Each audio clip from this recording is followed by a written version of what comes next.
Welcome to Mercy Health Stadium in Avon, Ohio, about 20 minutes west of Cleveland, as the Frontier League leading Evansville Otters travel to the banks of Lake Erie to face off against the Lake Erie Crushers in the first slating of a three-game weekend set. My name is Ryan Brown, welcoming you into the booth on the Evansville Otters pregame show on the Otters Digital Network on YouTube Live, as the Otters look to bounce back following a 2-1 walk-off defeat last night at the hands of the Windy City Thunderbolts. They open a new series, their first time in Lake Erie in Avon, Ohio for the season, as these two clubs, the Crushers and Otters, they're meeting for the first time since June 2nd and 3rd, when the Otters swept the Crushers during their first homestand of the season. On the Evansville Otters Baseball Network, on the Otters pregame show, we will preview tonight's action as well as give you a recap of what happened last night in the Otters' 2-1 loss, as well as go over lineups ahead of first pitch scheduled for 7:05 Eastern, 6:05 Central. Well, tonight, the Otters will be turning to Austin Gossman, the former University of Southern Indiana Screaming Eagle and an Avon, Indiana native, who takes the ball in the series opener tonight. The rookie right-hander, Gossman, he enters with a 2-4 record and a .363 earned run average throughout his first 8 starts and 9 appearances of the season. Gossman has yet to face the Crushers this year, but he comes off a 6 1/3 inning, 3-run, though all unearned performance, where he struck out 6 Southern Illinois Miners while allowing just 4 hits. With a win tonight, the Evansville Otters, they would become the first club in the Frontier League to reach the 40-win mark, and they enter play 2 games up on the Florence Yalls in first place in the Frontier League's West Division. They hope to extend that with a win tonight over the Lake Erie Crushers, should the Florence Yalls drop their matchup as well. We will step aside briefly on the Evansville Otters pregame show on the Otters Digital Network on YouTube Live. And when we return, a recap of last night's action. You're listening to the Otters Digital Network on YouTube Live.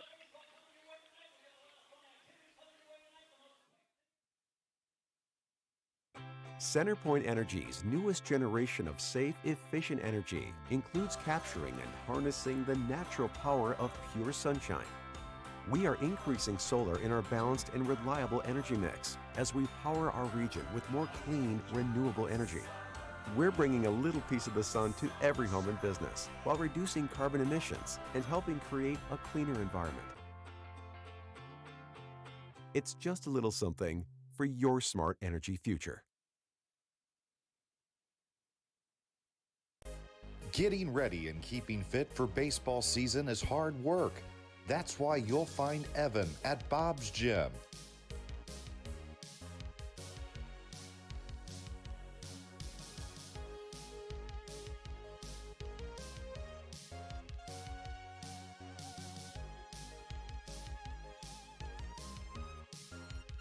Getting fit, having fun, being an Otter. Be like Evan. Try a free 3-day pass at Bob's.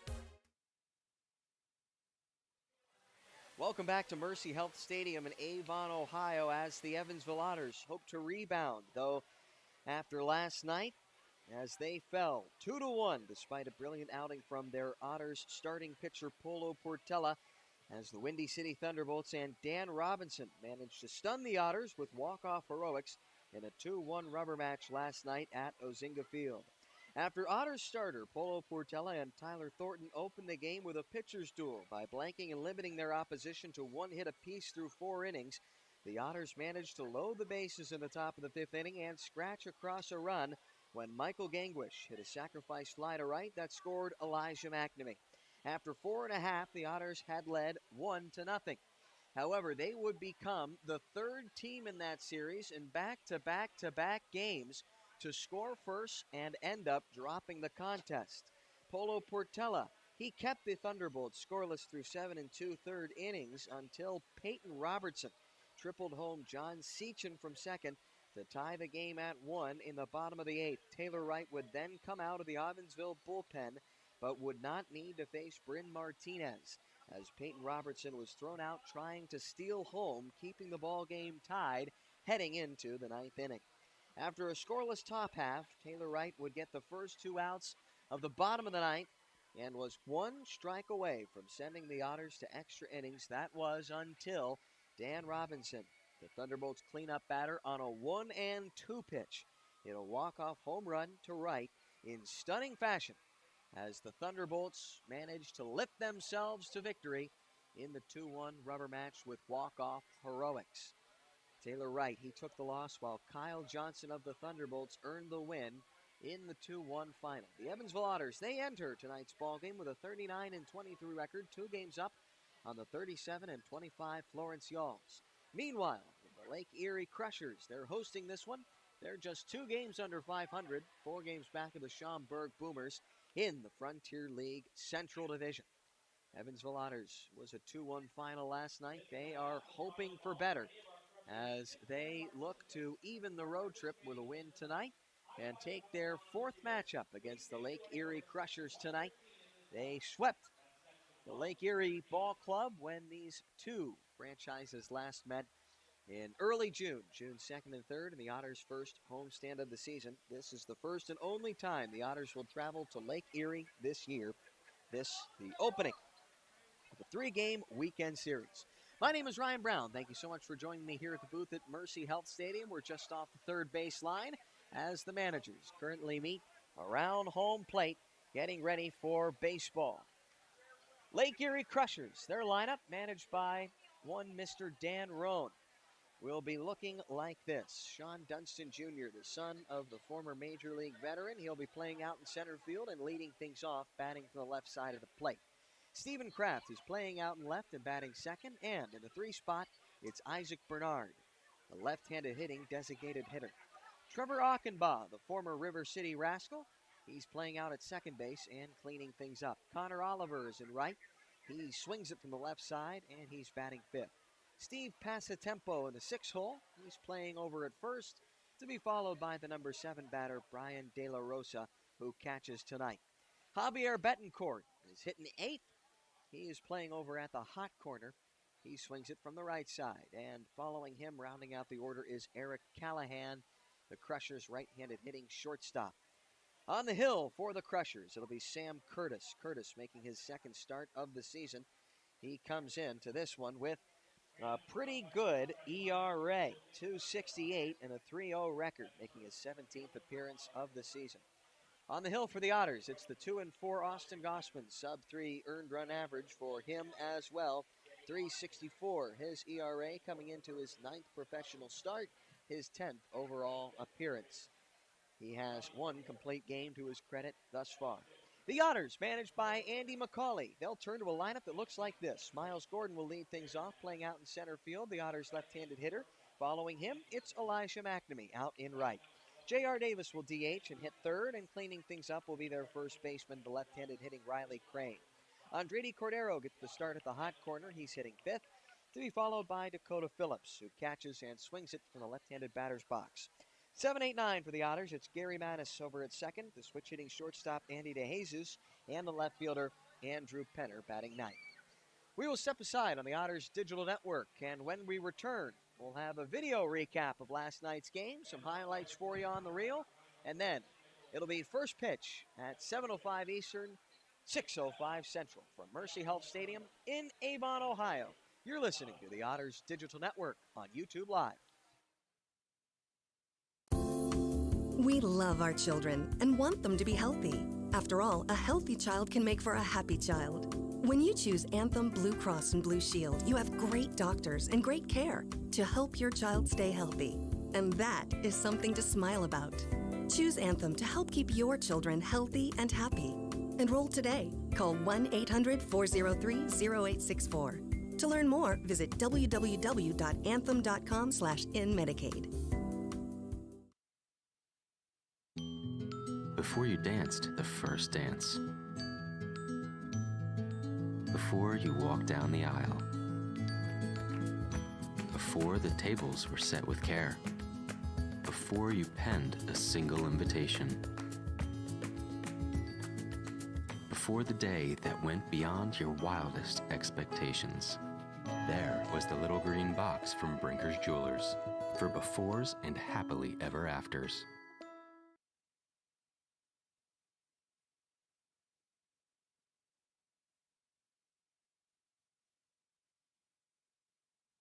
Fix up your home with Heritage. Our home improvement financing options can help you change your home now and pay for it over time. Upgrade your home. Make home repairs. Remodel a kitchen. Build a new deck. Add a new room. Remodel your bath. Update appliances. Whether it's a small weekend project or a large renovation, Heritage Federal Credit Union can help you finance your improvements today. Fix up your home with Heritage.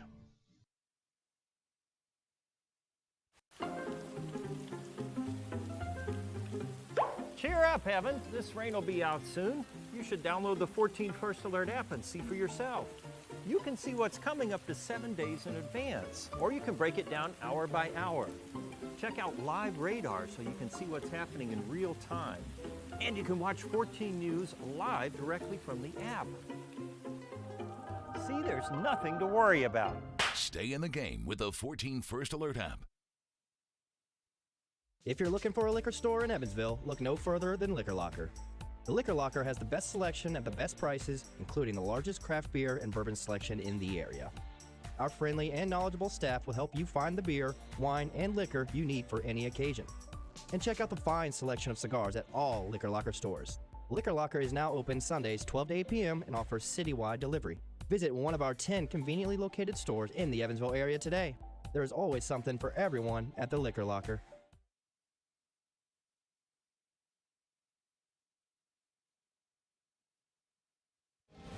You live by what's right.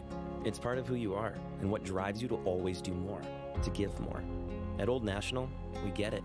We're the bank built on integrity and community. The bank named a world's most ethical company for the last 10 years.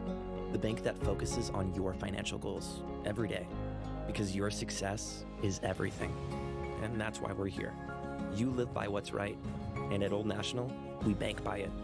Find us at oldnational.com/locations. Member FDIC.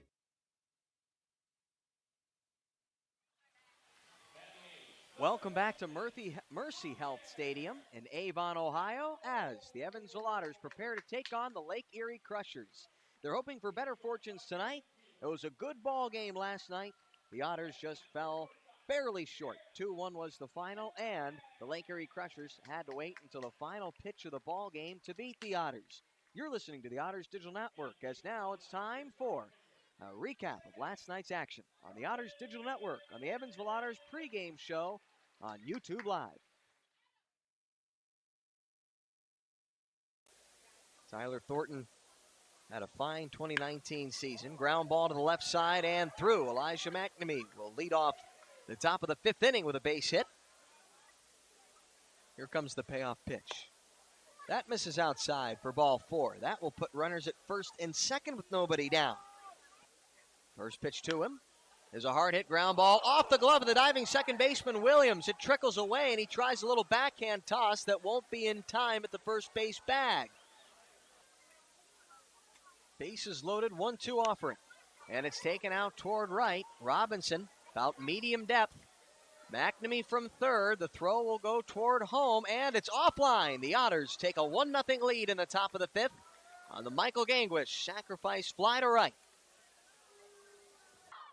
Otters led 1-0 until a batter ago when Peyton Robertson, and here comes a runner for whom they're trying to catch right napping, and the plate is good to get him. Peyton Robertson tried to steal home in a tie ball game in the bottom of the 8th. 0-1. And that's hit well out towards center. Going back is Gordon. Long run. Does he have a play? Diving out toward the track. He makes the catch. He keeps Jarris Richards not only off of first, but without extra bases for the second out in the bottom of the 9th. Gordon on full run, reaching up, diving, full extension, trying to make the play, and he does so successfully.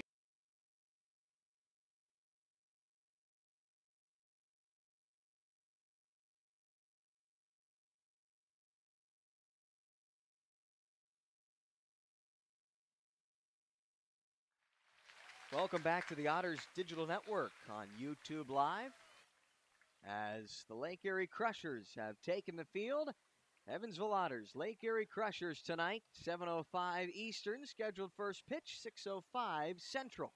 Might be running a tad minute behind, but we will have baseball to you from the southern shore of Lake Erie, about 20 minutes west of the city of Cleveland, here in the Buckeye State of Ohio. Miles Gordon, Elijah Mcnamee, J.R. Davis will lead things off 1-2-3 against Sam Curtis, making his second start of the season, 17th appearance overall, 268 his earned run average, 3-0 his record, 43 2/3 innings of work, 55 strikeouts, 31 base hits allowed, and 9 walks, all told. Ryan Brown with you in the broadcast booth at Mercy Health Stadium, formerly Crushers Ballpark. Andy McCauley's Evansville Otters, they're looking for their 40th win of the season following a heartbreaker last night. It was on a 1-2 pitch with 2 out in the bottom of the ninth. Taylor Wright was 1 strike away from sending the ball game to extra innings. That Dan Robinson, the cleanup man for the Windy City Thunderbolts, managed to win it for the Windy City Thunderbolts in walk-off fashion. Otters will look to rebound here tonight at the ballpark. Salute to the Negro Leagues as the Windy City Thunderbolts, former rivals, the Evansville Otters, they are now waiting to take the field and head to the batter's box wearing traveling gray uniforms that harken back to the days of the Negro Leagues and represent the many great ball clubs and ball teams from around the country. And wearing different versions of those home uniforms are the Lake Erie Crushers. And we'll tell you about those jersey tops and who wears what as we get the opportunity to. Miles Gordon will be the first to stand in for the Otters. He strolls toward home, about set for baseball.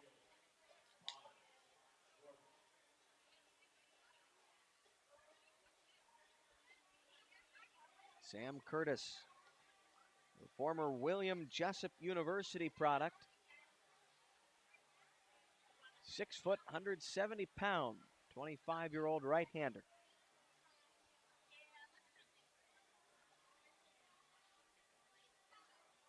In his second year with the Lake Erie Crushers, facing Miles Gordon, who stands in with a batting average of .244. First pitch on its way, and there's a strike on the low outside part of the plate. First time the Otters can say they're playing baseball in Avon, Ohio this season. 7:08 official game time at first pitch, 82 degrees and sunny. Wind blowing out toward right. 0-1 fastball, misses low and away, 1-1.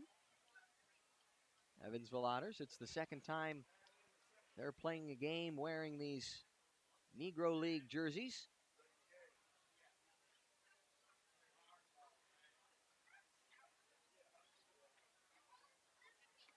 As the 1-1 to Gordon, misses low and away.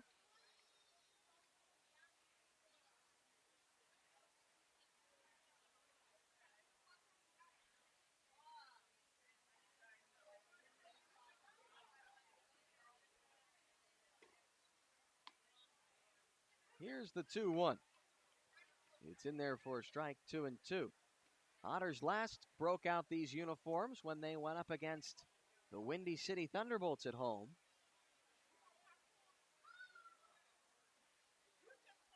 Over the June 20th weekend. Here comes the 2-2. Foul back and out of play. Gordon, 59 base hits through 242 at-bats. 2 home runs for him, 20 ribbies. Scoring an on-base percentage of .326. Another 2-2, wind from Curtis. And the fastball gets Gordon swinging. 1 down in the top of the first.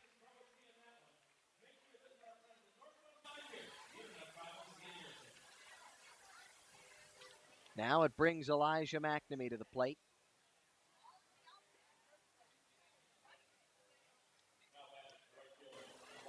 Elijah Mcnamee, who came in as one of the top 10 hitters in the Frontier League.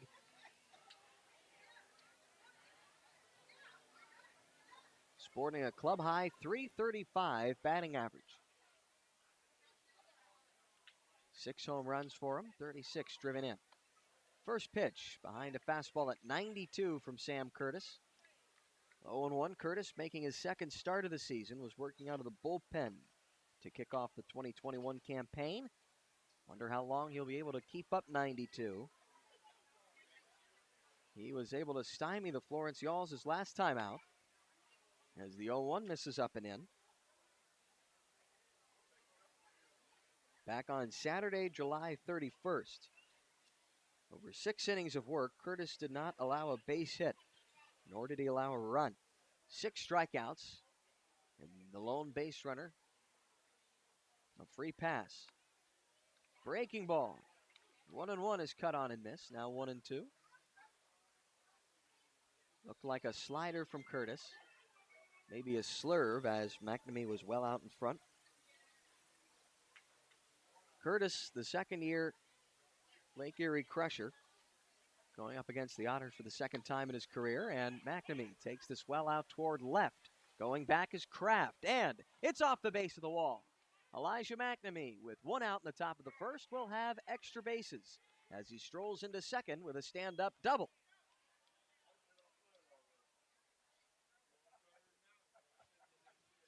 Got a hold of a 1-2 pitch and carried it over the head of left fielder Stephen Kraft, who went back as far as he could,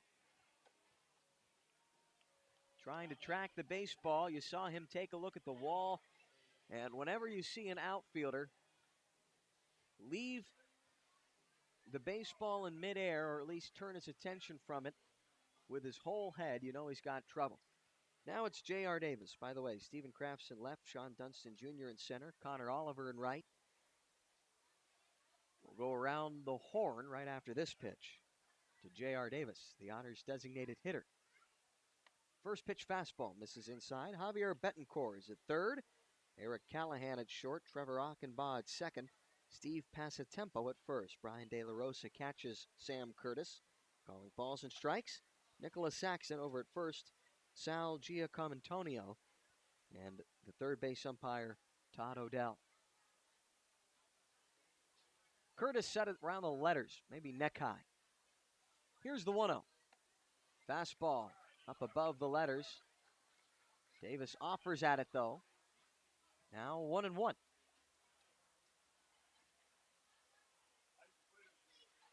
J.R. Davis wearing a number 42 uniform. All of the Negro League jerseys do sport the number 42 in honor of Jackie Robinson. But his jersey specifically commemorates the Baltimore Black Sox. As the 1-1 is high, 2-1 to J.R. Davis. Another top 10 hitter in the Frontier League. His average up at .326. 14 doubles for J.R. Davis. A triple, 6 homers, and 41 driven in. Second best on the club.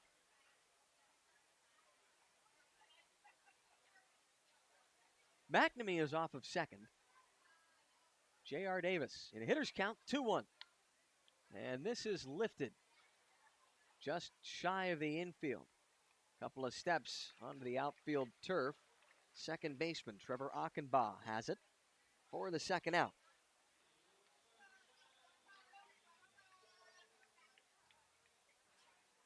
That will bring up Riley Crane.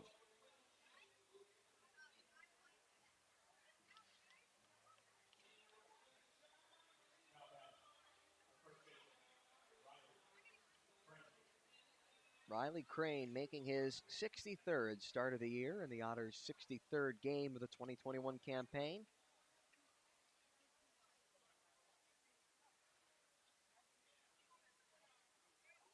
Crane leads all Frontier Leaguers in a total at bats. First pitch to him is a called strike on the outside part of the plate, 0-1. Crane is also fourth in total bases with 120. Second in runs scored with 48.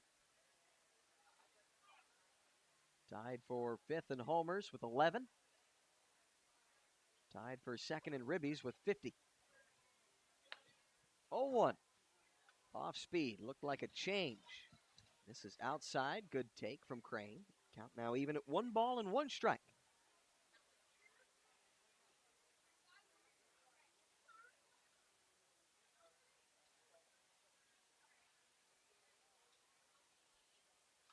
Curtis, long time in the stretch, the 1-1.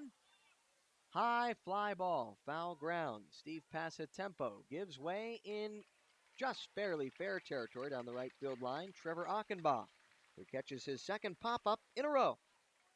A one-out double by Elijah Mcnamee goes unutilized as Sam Curtis is able to work out of potential danger in the top of the first. Otters nothing. Crushers coming to bat. You're listening to the Otters Digital Network on YouTube Live. Centerpoint Energy's newest generation of safe, efficient energy includes capturing and harnessing the natural power of pure sunshine. We are increasing solar in our balanced and reliable energy mix as we power our region with more clean, renewable energy. We're bringing a little piece of the sun to every home and business while reducing carbon emissions and helping create a cleaner environment. It's just a little something for your smart energy future.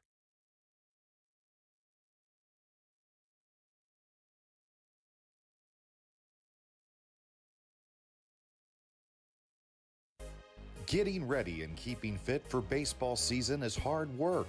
That's why you'll find Evan at Bob's Gym.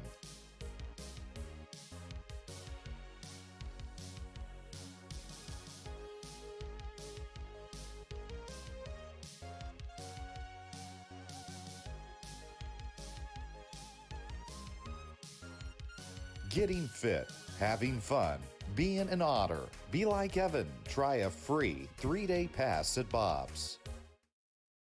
We love our children and want them to be healthy. After all, a healthy child can make for a happy child. When you choose Anthem Blue Cross and Blue Shield, you have great doctors and great care to help your child stay healthy. And that is something to smile about. Choose Anthem to help keep your children healthy and happy. Enroll today. Call 1-800-403-0864. To learn more, visit www.anthem.com/inmedicaid.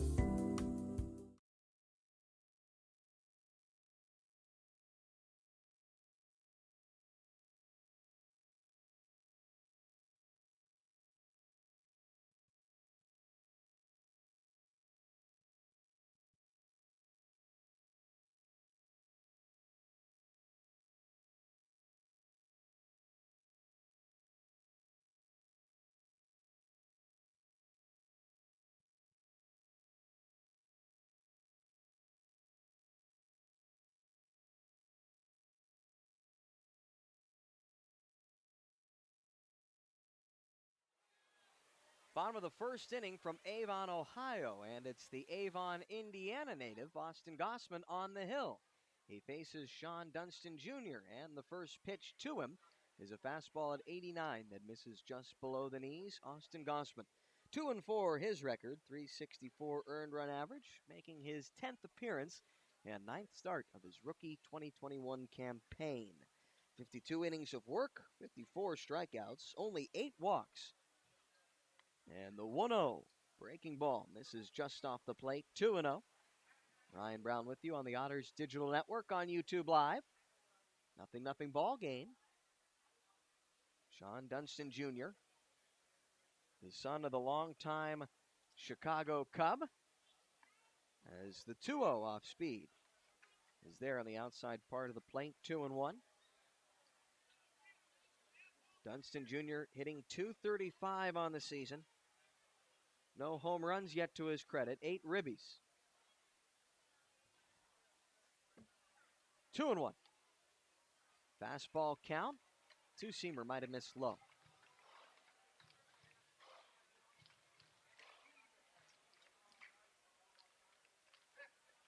Gossman facing the Lake Erie Crushers for the first time this season. Here comes the 3-1. And that misses outside for ball 4. There's a little promotion around the ballpark tonight. If you hear some extra cheering. Of course, they're all happy to see the leadoff batter, Dunston Jr., get on here at the Crushers' home yard, Mercy Health Stadium.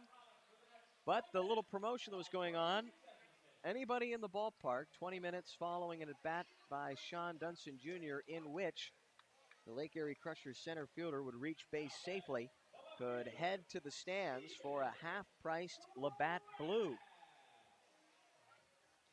So that might be a little extra reasoning behind why there were some added enthusiasms. Here is Stephen Kraft, first pitch. And this is outside from Gossman. See if the Crushers have any small ball in store. They just wrapped up a series against the Joliet Slammers, beating the Jailbirds last night by a 6-3 final. Now the 1-0. 85 mile per hour, let's call it a slider, stays inside. And Dakota Phillips will go out to talk with Austin Gossman. Let's go over the Otters' defensive alignment, shall we? Andrew Penners in left, Miles Gordon in center, and Elijah Mcnamee in right. Andredi Cordero's playing over at the hot corner, while Andy DeJesus captains the infield at short. J.R. Davis is at second, and playing over at first base, Riley Crane. Dakota Phillips, the battery mate of Austin Gossman in the series opener on the southern banks of Lake Erie. 2-0, Dunston goes. The pitch is a called strike, and the throw wide of Gary Mattis at second. Make that Gary Mattis. Someone didn't pay attention to his lineup card and just went ahead and guessed. Apparently, that's Gary Mattis at second.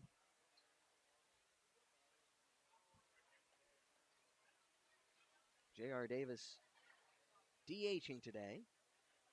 Dunston Jr., he's at second with a stolen base. Here's the 2-1. Slider started inside, stayed inside. Now 3-1. Austin Gossman in danger of walking back-to-back batters to begin the Crushers' half of the first.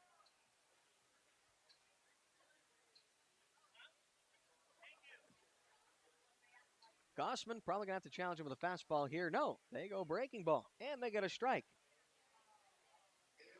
Showing conventional wisdom, a little what's what. Kraft came in hitting .261.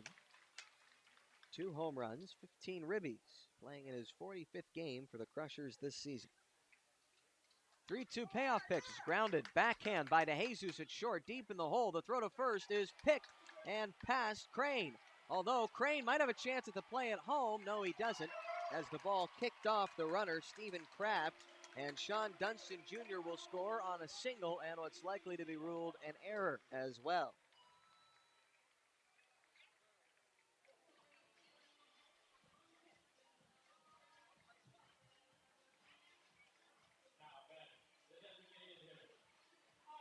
Crushers taking a 1-0 lead in the bottom of the first.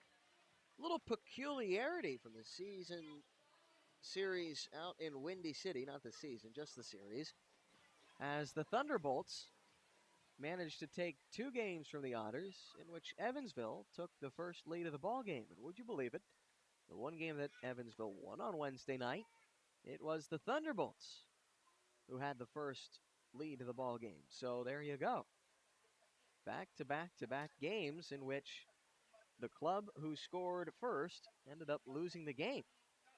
Otters now going to hope that that trend will continue. Kraft off of first. Now the 0-1 to Isaac Bernard. This is low and away.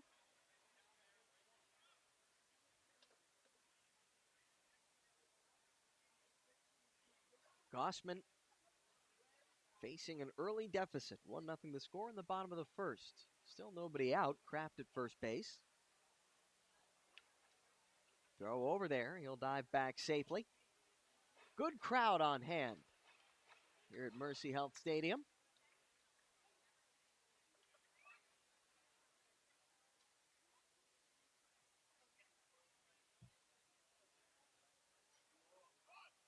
(1-1), runner going, though it's fouled off to the left and out of play.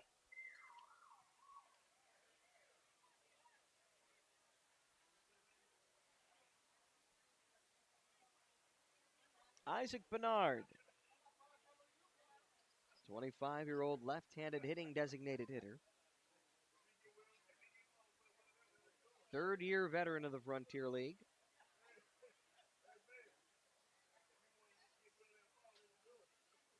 Came in hitting .320, 55 for 172.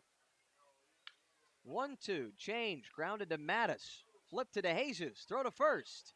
And that'll clean things up nicely. 4-6-3 as zip zap kazoo, the Otters turn 2.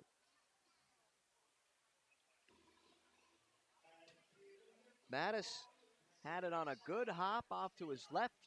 The great footwork to replace left with right. Tossed on to Andy DeJesus right at the belt, so it was an easy feed to throw out Isaac Bernard by, let's call it, a full step. Now it's Trevor Akanba. First pitch slider is there for a strike, 0-1.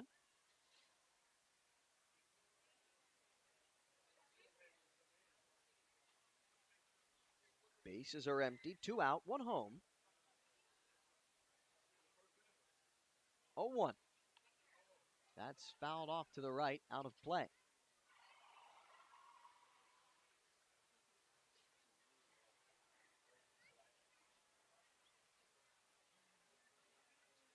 Akanba, cleanup man, hitting just under 300, 298, 10 home runs on the season. 38 driven in. Gossman well out in front, 0-2. Breaking ball, bounced in front of home plate.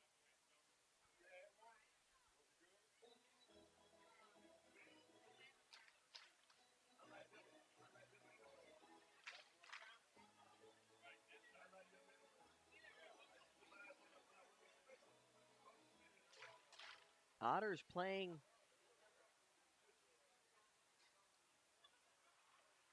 in the Eastern time zone for just the 3rd time this season. No trips to Washington. They've been to Florence twice. Here's the 1-2. Another breaking ball. Shallow right. Elijah Mcnamee. Underneath, 1 glove up, makes the catch for the final out of the inning. 1 run in for the Crushers on a hit, a walk, and an error. You're listening to the Otters Digital Network as Lake Erie leads Evansville 1-0 on YouTube Live. Top of the 2nd, on its way. Every 6 minutes, a utility line is damaged due to reckless digging. So Indiana relies on these 811 superheroes. Derek the Builder. I dig for a living, but I always contact 811. Mary the Gardener. Before I plant a tree, I contact 811. And Mike the Contractor.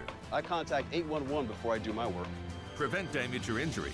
Call 811 anytime or go online 811now.com. This message is sponsored by the Indiana Utility Regulatory Commission and this station.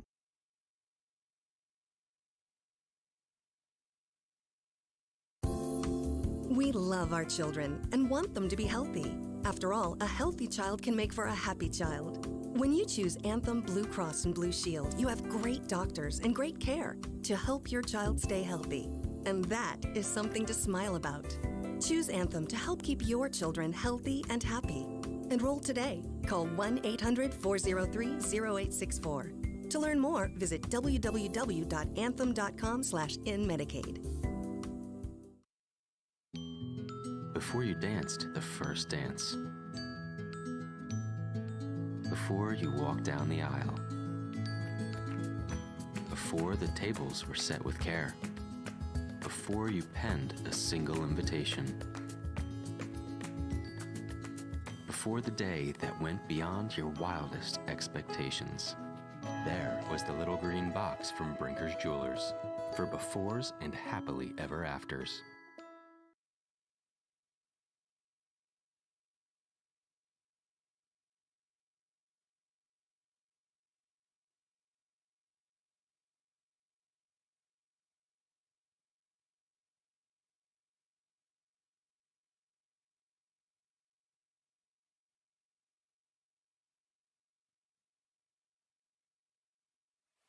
Welcome back on the Otters Digital Network. Top of the 2nd inning, Otters down a run, 1-0 the score. First pitch hit 90 from Sam Curtis to Andretti Cordero is a called strike, low and away. Andretti Cordero wearing the 1926 road uniform of the Indianapolis ABCs. 0-1 is taken out toward left. Approaching the track is Kraft. Might be a little turned around. He makes an adjustment. The last minute on the track, making a couple of steps to his left on a deep fly ball to left from Andredi Cordero. 1 away.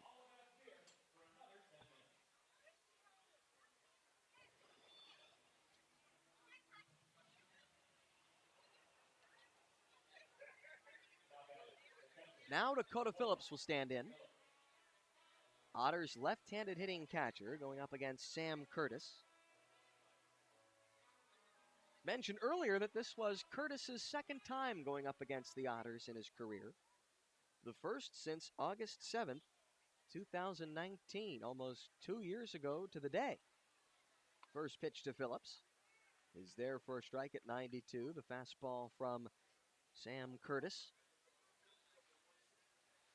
Phillips got the start in that August 7th game between the Evansville Otters and Lake Erie Crushers. And Phillips went 1 for 2 with a double against Curtis. 0-1 fastball. Well behind it was the Otters catcher. The outside part of the plate, now 0-2.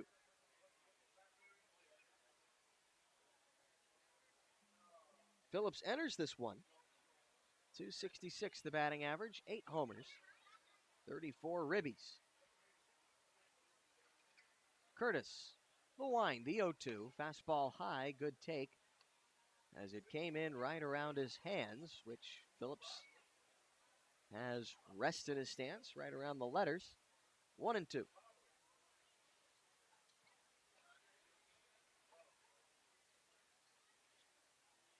Curtis, as he stands on the mound, though he works out of the windup, perpendicular to home plate, as the 1-2 fastball misses outside, low and away.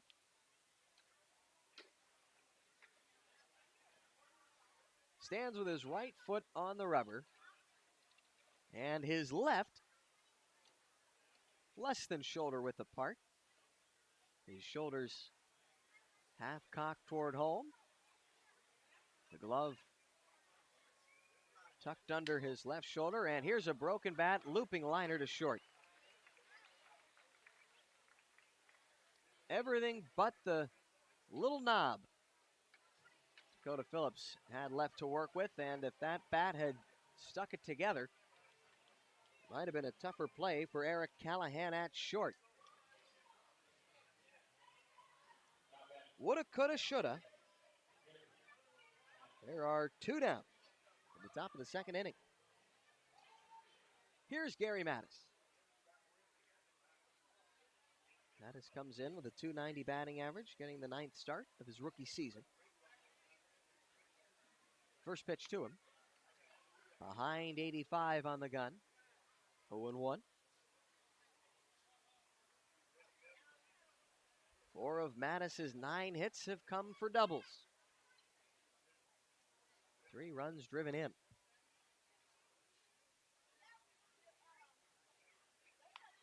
.01. Looked like a slider. Lined out toward the Otters bullpen. Mattis loses one of the neon batting gloves that he keeps tucked in his left pants pocket.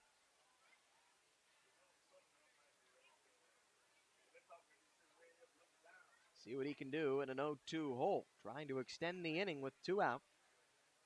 0-2 from Curtis. Fastball, wave and a miss, up in the zone. Curtis works through the Otters, 1-2-3 in the top of the second. His club up a run, 1-0 our score. You're listening to the Otters Digital Network on YouTube Live.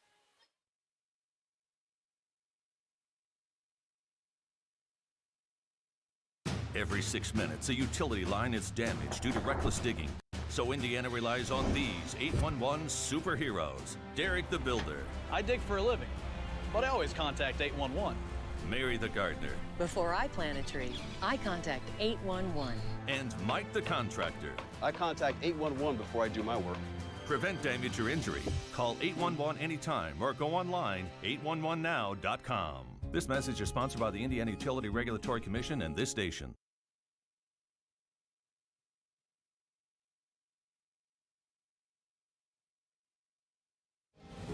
You live by what's right.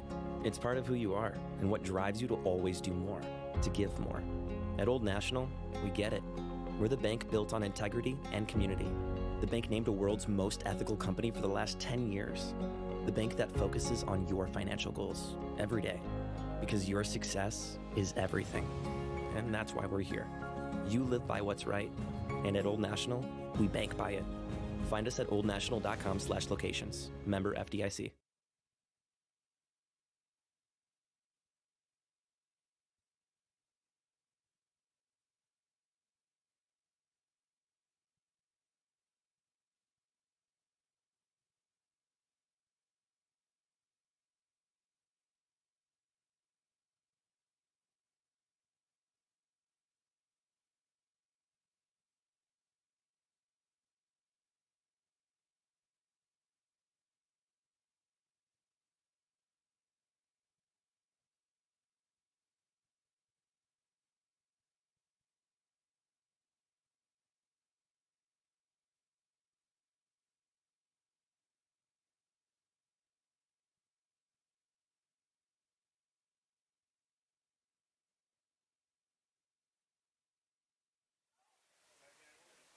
Bottom of the second inning, 1-0 our score. Lake Erie Crushers with the lead over the Evansville Otters. Now batting, it's Connor Oliver. First pitch swinging through a changeup. He's well out in front, 0-1. Austin Gossman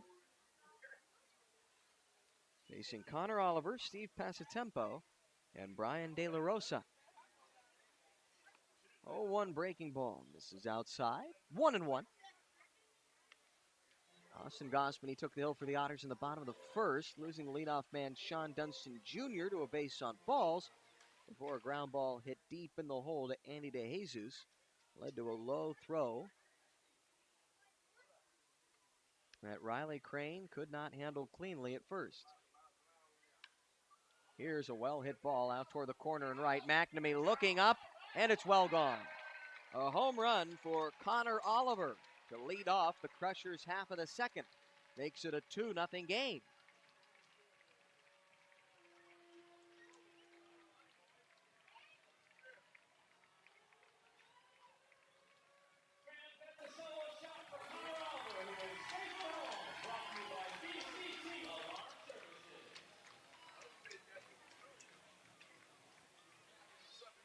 For Connor Oliver, that's already his 6th home run of the season. Playing in his 57th game. Something of a power threat, though he came in hitting only .241.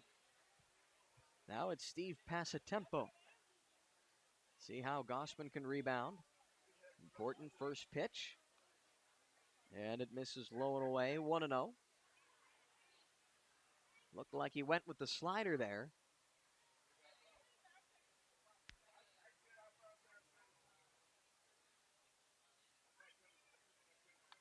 .1-0 fastball is fouled back, 1-1.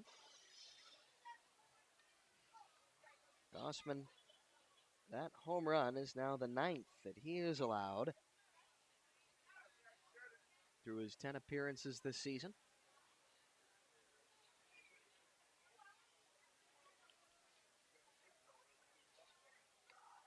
(1-1).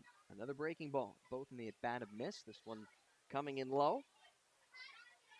As Gossman, the former USI Screaming Eagle, faces the UMass Lowell product, Steve Passatempo. Gossman working out of the stretch. The 2-1 breaking ball misses low.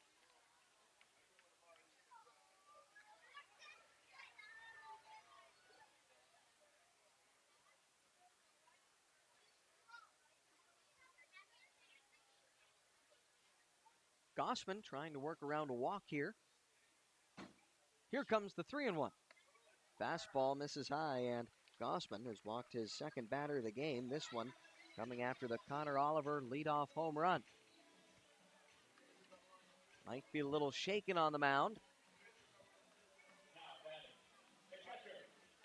Lake Erie will certainly look to pounce.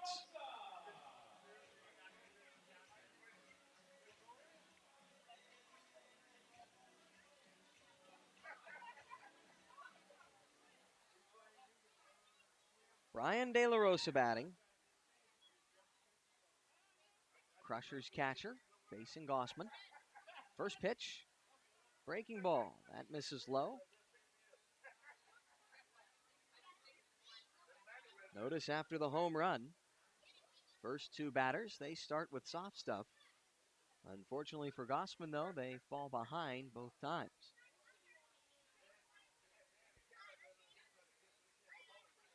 The 1-0. Fastball misses upstairs. At least I think it was a fastball. Came in at 84.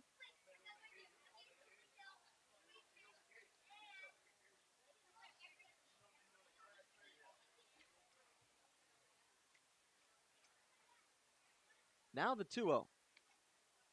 And there's a strike called. Slurve from Gossman at 78.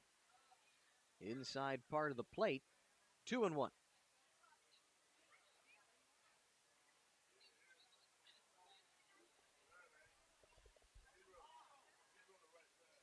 Pass a tempo off first. Here comes the 2-1. Looked like another breaking ball perhaps. Lifted to the right. Out of play.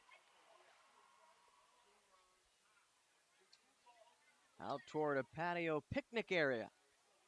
Behind the right field line. 2 tiers of seating at the ballpark. From right around both dugouts. 2-2 grounded. Backhand stop by Riley Crane. Throw wide of Andy DeJesus.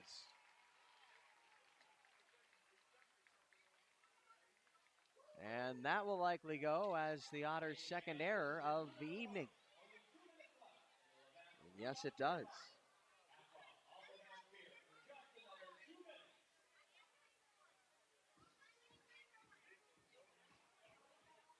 Otters paid in their series against the Windy City Thunderbolts.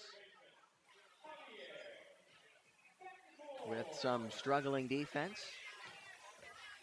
Committed 5 errors in those 3 games, and here is a 6th and 4. Runners at first and second. Nobody out following the error. Javier Betancourt stands in. First pitch swinging. This is hit well out in the left center field gap. Penner's not going to be able to get there. It bounces off the wall. 1 run is home. Here comes the second around third. The throw goes to Mattis, the cutoff man, and it's a 2-run double for Javier Betancourt. That makes it a 4-0 game in the bottom of the second in Avon, Ohio.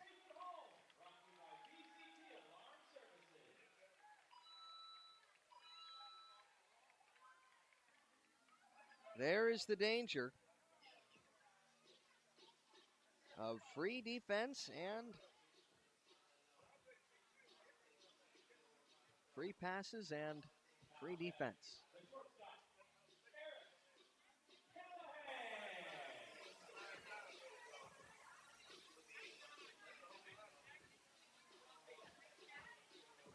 You give up the leadoff home run in the inning.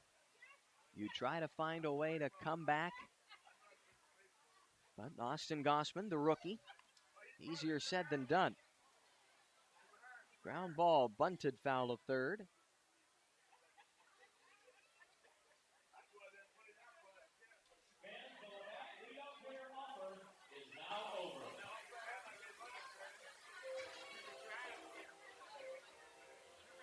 Early in this one, the game obviously far from over.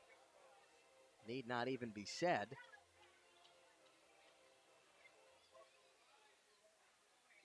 But you want to leave yourself with as little of a hole to try to climb out of. 0-1, a little half swing. Did he offer? Yeah, they'll check down to first base umpire Sal Giacomantonio, and he says yes, he did. Eric Callahan, the right-handed hitting shortstop batting. He's now in an 0-2 hole.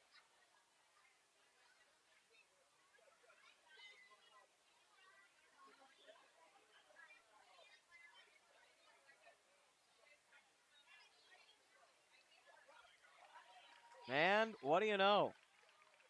Advancing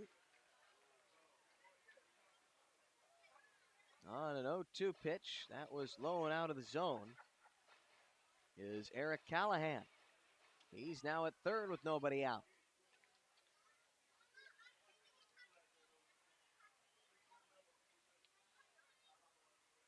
Wild pitch. Has Betancourt at third. Here comes the 1-2. Breaking ball low. In the dirt and blocked by Dakota Phillips.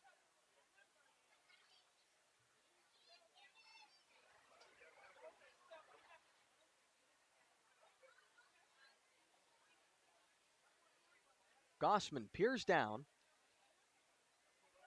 Comes set at the letters. Here's the 2-2. Fastball called third strike at the knees. Callahan might have thought it was a touch inside. Big out number one for Gossman in the bottom of the second inning.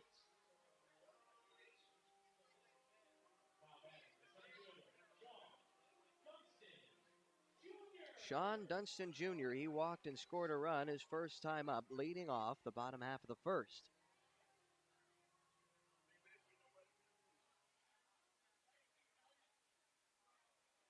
Wearing the uniform jersey top of the San Francisco Sea Lions. First pitch, low and away. Off speed at 80 from Gossman.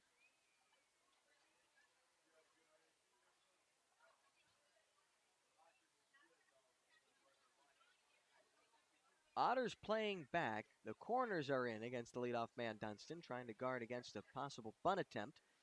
1-0. Dunston reaches for an off-speed pitch low and away. Doesn't come up with anything. 1-1.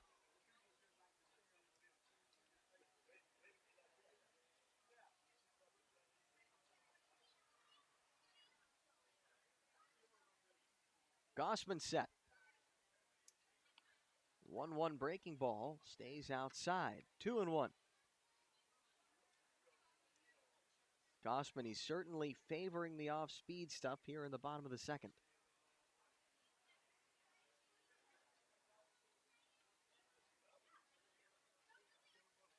Two-one pitch. Fastball. Dunston was ready for it. He ropes it foul of first.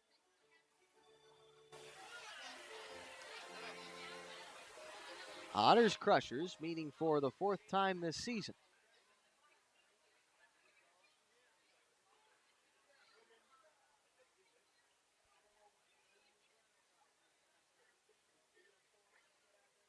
Otters last played the Crushers back on Thursday, June 3rd. 2-2, wave and a miss. The changeup from Gossman gets Dunston Jr. Now there are two down. Back-to-back strikeouts for Gossman. Maybe he's found a groove with a little test by fire.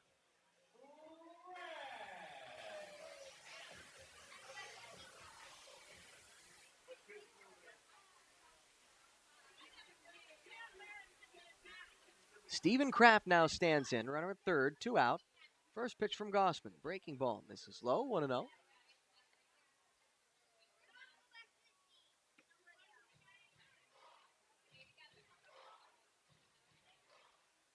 Stephen Kraft, who singled his first time up, and that single led to a run. 1-0. That misses outside. 2 balls and no strikes on Stephen Kraft when a low throw from deep in the hole, unfurled by Andy DeJesus, allowed Dunston to score when Riley Crane was not able to handle it cleanly. 2-0 up and in. Another breaking ball, turning his left shoulder in was Stephen Kraft.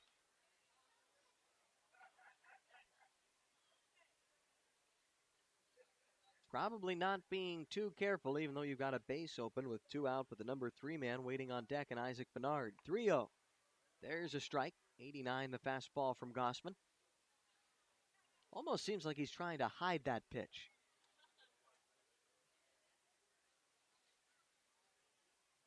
So what will they go to? 3-1. 3-1, here it is. And that misses low and in. Second walk in the inning for Gossman. Third overall. Gossman, who came in with such a good strikeout to walk ratio, 54-8.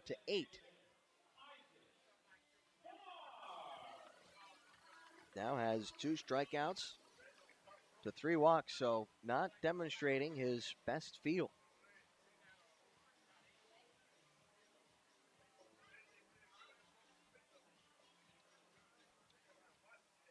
Gossman throwing off turf.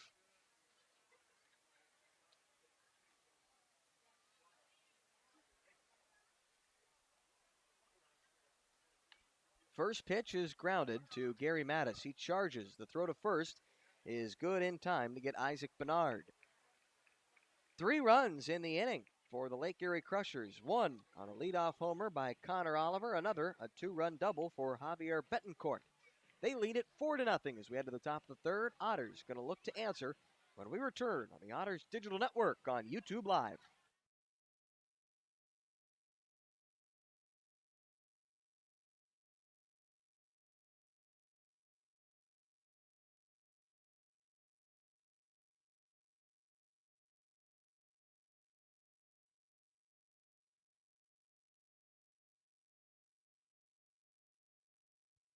If you're looking for a liquor store in Evansville, look no further than Liquor Locker. The Liquor Locker has the best selection at the best prices, including the largest craft beer and bourbon selection in the area. Our friendly and knowledgeable staff will help you find the beer, wine, and liquor you need for any occasion. And check out the fine selection of cigars at all Liquor Locker stores. Liquor Locker is now open Sundays 12 to 8 p.m. and offers citywide delivery. Visit one of our 10 conveniently located stores in the Evansville area today. There is always something for everyone at the Liquor Locker.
Andy DeJesus stands in. First pitch to him is a called strike on the inside part of the plate in the top of the third inning. Otters down 4.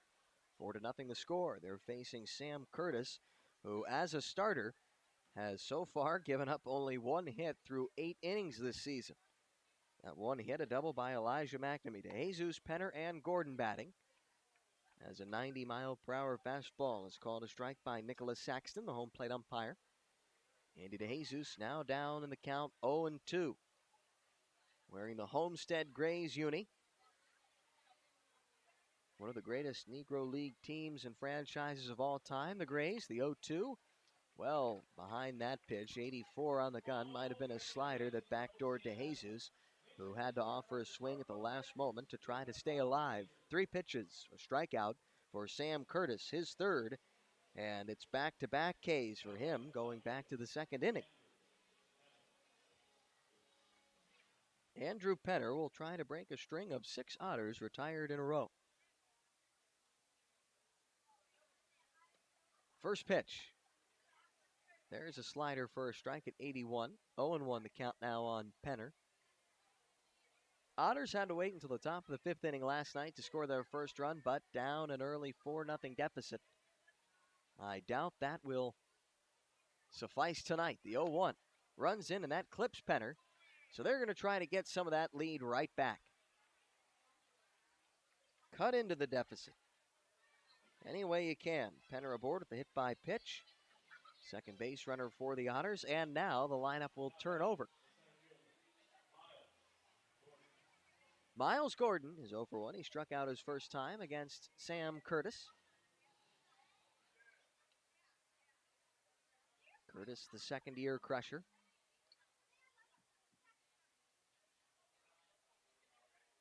Penner off first. Offering from Curtis to Gordon. This is up and in. Gordon has to get his hands out of the way.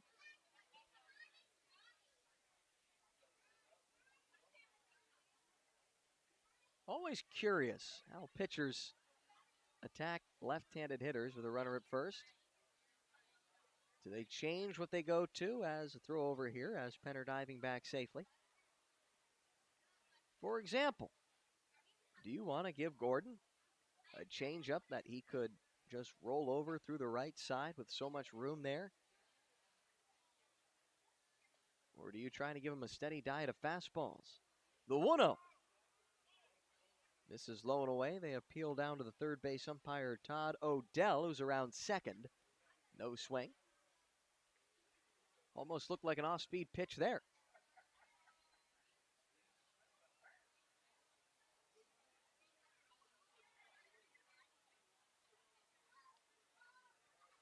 Gordon and the Otters trying to get one of those runs back. The 2-0. And this is taken out toward right center field. Dunston Jr. calls for it. And the Crushers center fielder makes the catch for the second out of the inning.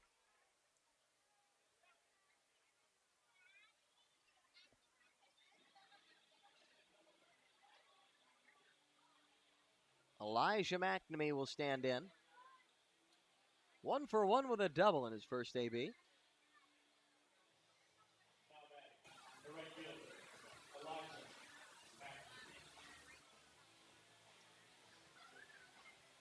Mcnamee wearing the uniform of the 1925 Harrisburg Giants.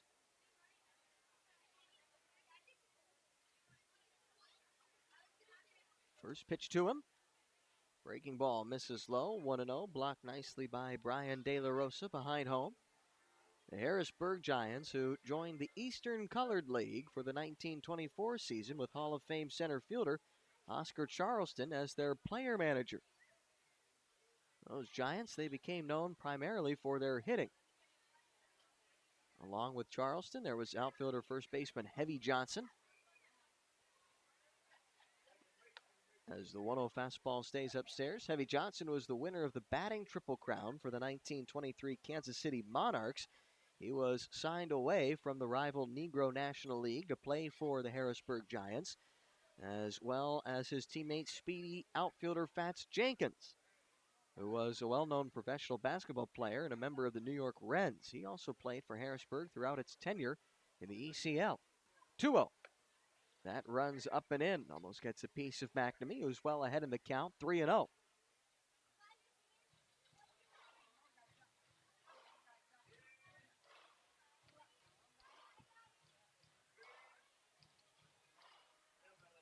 Mcnamee was 0 for 3 when these two squared up against one another back in 2019. Mcnamee early on getting the best of Curtis with a double. Now a 3-0 pitch. That's there for a strike.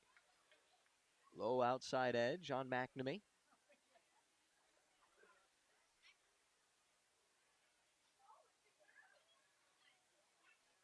Wind blowing out toward right center field pretty briskly. 325 down the line and right. 400 to straightaway center. 3-1. Behind the fastball there. Now the count full on Mcnamee. Penner will get a head start on the pitch.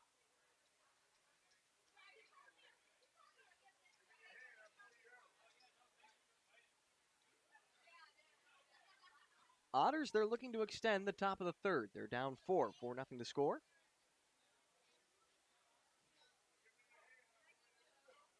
Penner off first. 2 out, the 3-2. And it's hit out toward right. Going back toward the track is Oliver, and ranging around to his left, he makes the catch for the final out of the inning. No runs, no hits, no walks. One man left on for the Otters. No errors as well. As we head to the bottom of the third, 4-0 our score. You're listening to the Otters Digital Network. on YouTube Live. We love our children and want them to be healthy. After all, a healthy child can make for a happy child. When you choose Anthem Blue Cross and Blue Shield, you have great doctors and great care to help your child stay healthy. And that is something to smile about. Choose Anthem to help keep your children healthy and happy. Enroll today. Call 1-800-403-0864. To learn more, visit www.anthem.com/inmedicaid.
Bottom of the third inning. Standing in is Trevor Akanba. The first pitch to him is a slider that misses outside from Gossman. 4-0 our score. The last inning, 2 hits, 2 walks, and an error led to 3 runs for the Lake Erie Crushers. 1-0, another breaking ball. They'll appeal down to the first base umpire, Sal Giancamantonio. And he says, yes, he did.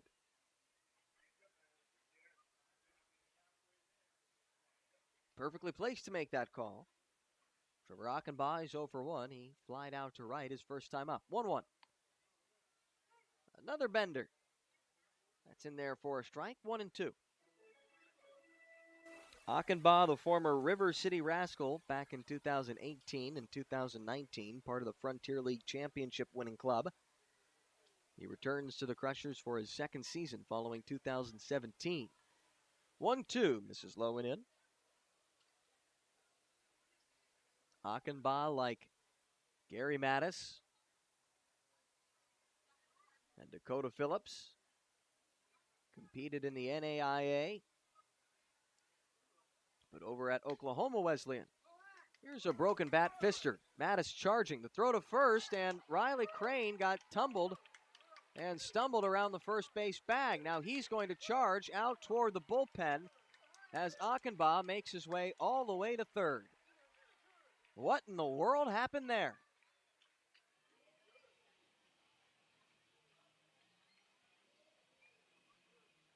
Riley Crane was tripped up around the first base bag, such that even before a throw was made by Gary Mattis,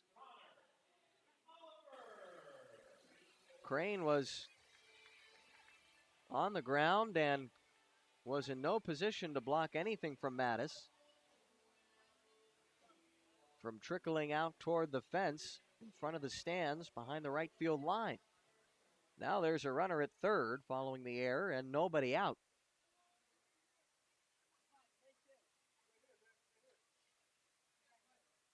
Infield drawn in. First pitch, change, cut on and missed by Connor Oliver.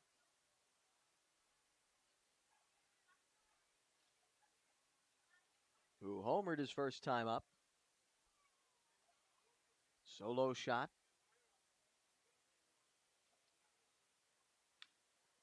Here's a little chopper. They call it foul. Off of Oliver in the batter's box.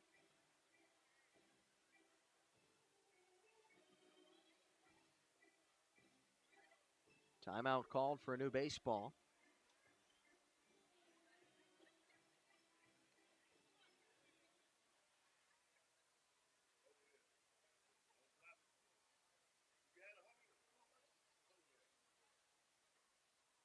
Gossman ahead in the count, 0-2.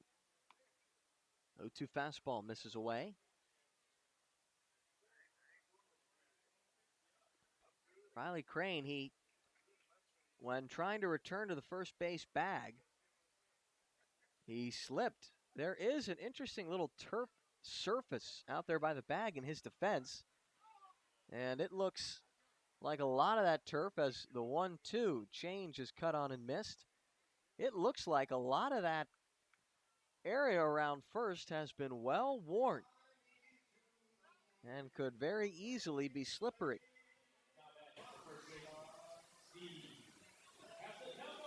Well, there's a big strikeout there. Third for Gossman. Trying to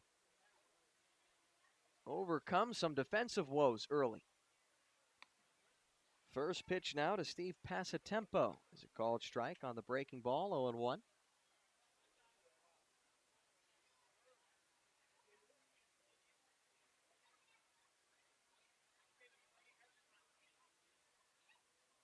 Gossman set. One strike pitch is fouled off at the plate. 0-2.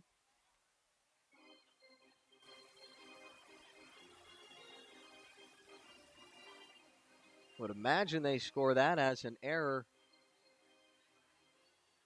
on the first baseman Crane. They do. That's the second one for Crane that he's been slapped with. But certainly not a typical play you'd see. The 0-2 might have missed just below the knees with the slider from Austin Gossman. Passatempo, he walked his first time up. Trying to hold him here. 1-2. Wave and a miss at the breaking ball. Now there are 2 out. And Gossman's 1 out away from bailing out his defense and keeping this a 4-run game. And you never know, that could be a huge momentum shift.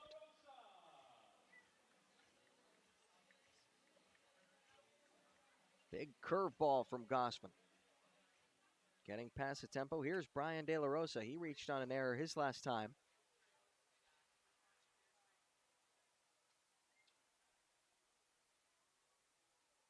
First pitch to him is lined into the seats behind the Otters bullpen down the right field line. De La Rosa came in hitting a point over 200. Right around the Mendoza line. 1 home run for him, 17 ribbies.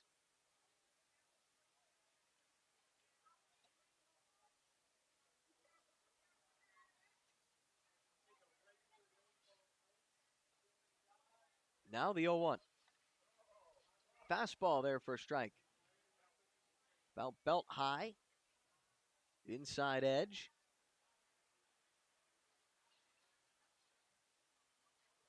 Gossman trying to work around the leadoff error that sent Akanba to third. And at the same time, strike out the side. Here's the 0-2. Fouled off to the right, out of play.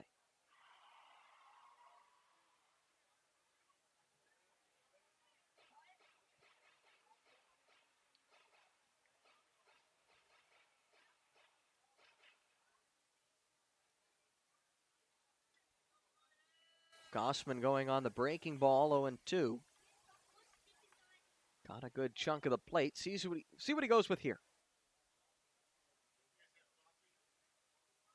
Another 0-2.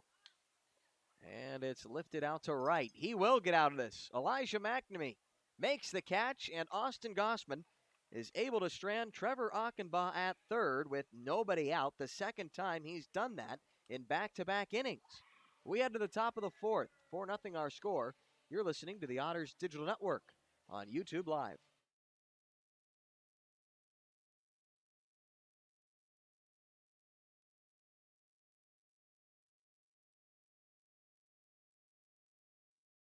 Centerpoint Energy's newest generation of safe, efficient energy includes capturing and harnessing the natural power of pure sunshine.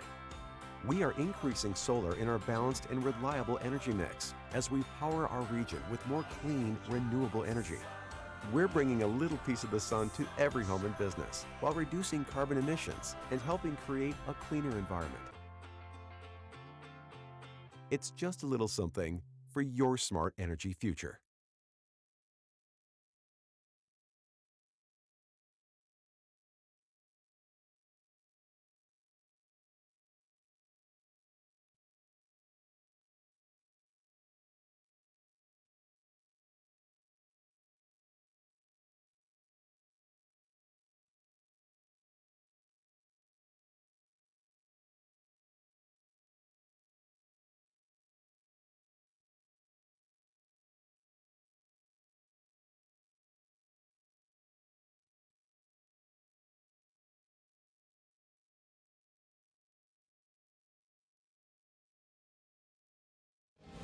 You live by what's right. It's part of who you are and what drives you to always do more, to give more. At Old National, we get it. We're the bank built on integrity and community. The bank named a world's most ethical company for the last 10 years. The bank that focuses on your financial goals every day. Because your success is everything. And that's why we're here. You live by what's right. And at Old National, we bank by it. Find us at oldnational.com/locations. Member FDIC.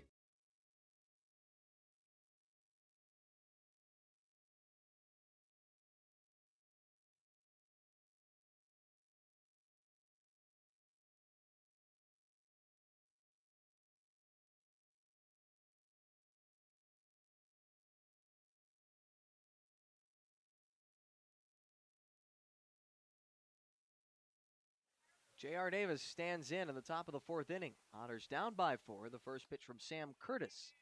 This is inside, 1-0. J.R. Davis popped out to the second baseman, Trevor Akanba, his first time up in shallow right field. Curtis with the 1-0. That misses low. Started him with a two-seam fastball, and the 1-0 skips into the dirt.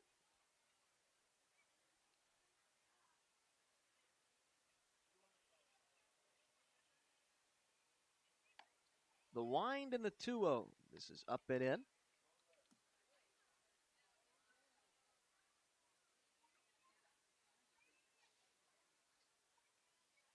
Evansville Otters, Lake Erie Crushers. Both wearing Negro League jersey tops tonight. The 3-0 to Davis. Check swing, called a strike.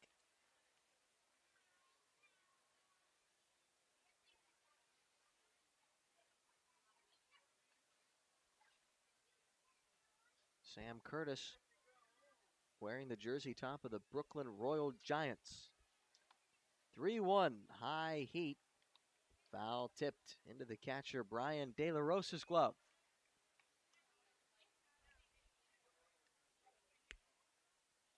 Davis trying to get the inning started with a bang there. See what he can do with a full count, 3-2. Payoff pitch home, it misses inside for ball 4.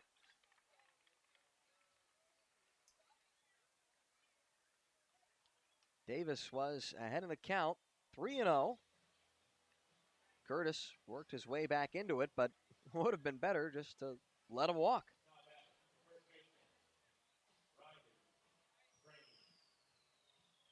Otters have their third base runner of the game. Still searching for their second hit. Now it's Riley Crane. Crane, a couple of errors charged in this one to him, with some tough luck mixed in as well. And he hits this well out toward right, way back, out toward the play area. It's a 2-run home run for Riley Crane, who lets it fly and cuts the deficit in half. A towering blow to right. It's his 12th of the season, his 51st and 52nd runs driven in, and the Otters are back in it.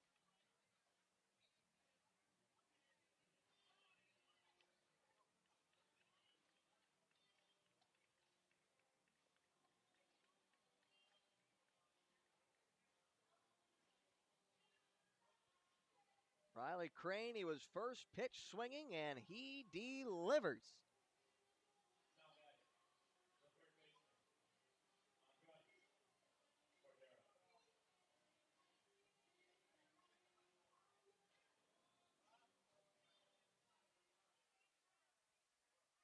Crane, he's got to feel a lot better about the couple of defensive miscues that were charged to him. Not entirely his fault. Now the first pitch to Andretti Cordero is there for a strike, 0-1.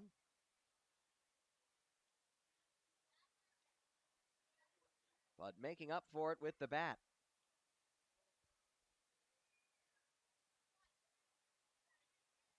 Andretti Cordero flied out to left his first time. The 0-1 is a foul pop. Out of play. Out to the main concourse, behind the stands, behind first. Cordero deep in the hole, 0-2, facing Curtis, who surrenders his first runs as a starter. 0-2.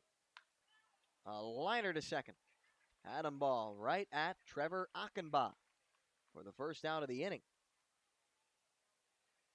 Otters, last two at bats, they're certainly hitting Sam Curtis a little harder than they have been before. We'll see what Dakota Phillips has in store. Phillips, broken bat line out his first time to the shortstop Eric Callahan.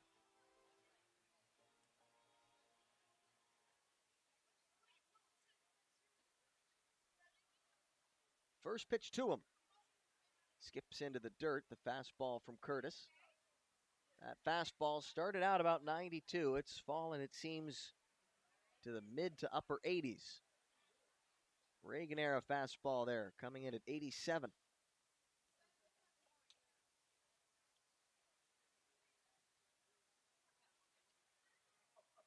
Now the wind, the 1-0. Phillips right on that pitch. He fouls it back to the netting. 1-1.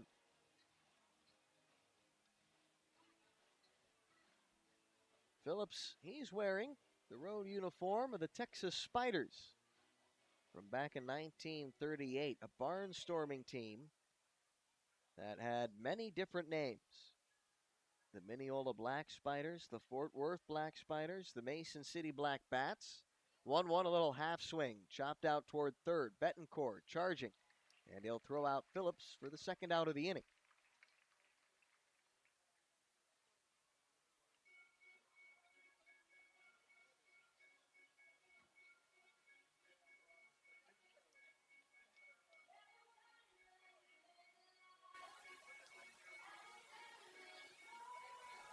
Gary Mattis.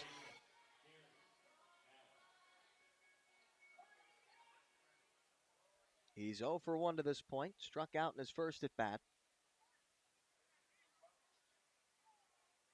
Was behind the fastball, now the first pitch to him. A breaking ball that started high and missed outside, 1-0.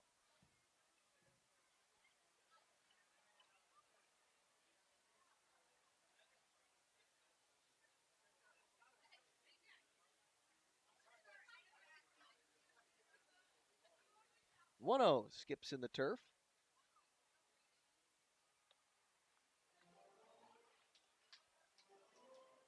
Seems almost as if some of Curtis's misses are starting to miss the strike zone by a little bit more and more each time.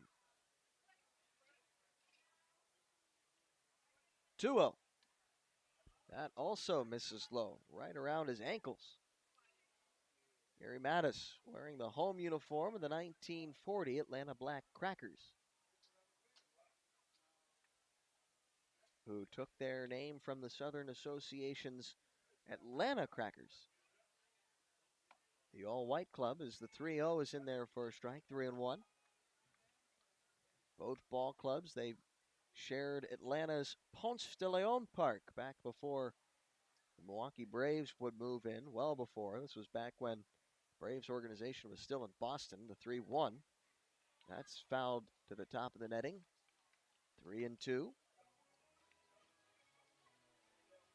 And it was at Ponce de Leon Park where in the 1940 season, same jersey that Gary Mattis now wears, legendary Satchel Paige would appear in 2 games for the Black Crackers there. 2 out, 2 home in the inning, another full count pitch. And here's a liner to right. That's a base hit for Mattis. He's aboard to extend the inning.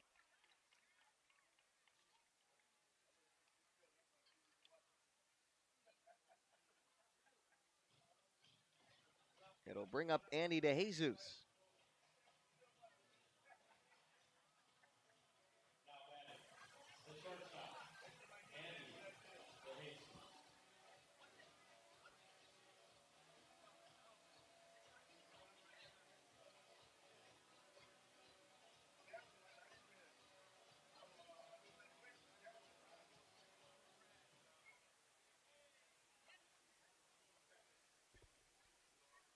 DeJesus struck out his first time. Mattis could be off on the pitch. Throw over. He dives back safely. They were thinking the same thing. Mattis, a perfect 5 for his first 5 stolen base attempts.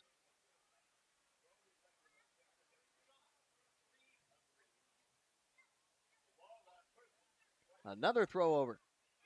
Again, Mattis dives back. Good move from Curtis, by the way. Not going to be easy to swipe second off of him.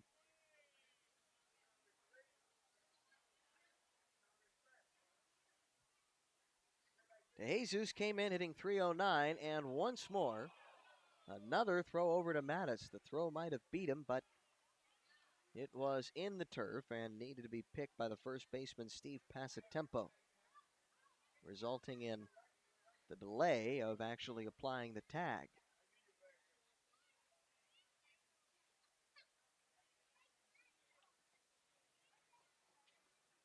Curtis set at the letters. Mattis goes. The throw is high and bounces out of the glove of Brian De La Rosa. Mattis swipes second, his 6th stolen base of the season, and he's now in scoring position with 2 out. As Andy DeJesus will try to cut the Crushers' lead down to 1.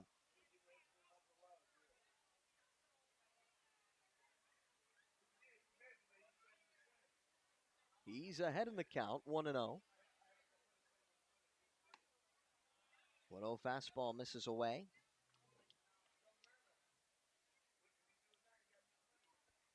DeJesus this season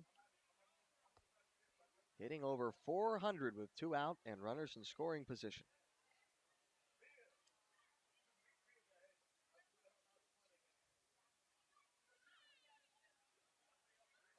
.2-0. That's above the letters. Andrew Penner, by the way, he waits on deck.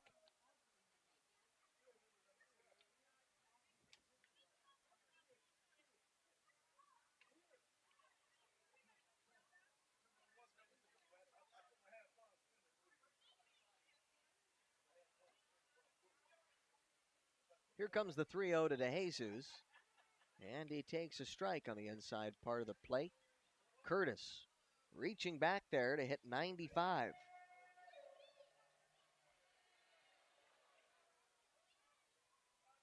Now, sometimes you do wonder at the youth of a guy like Curtis, making his 2nd start of the season.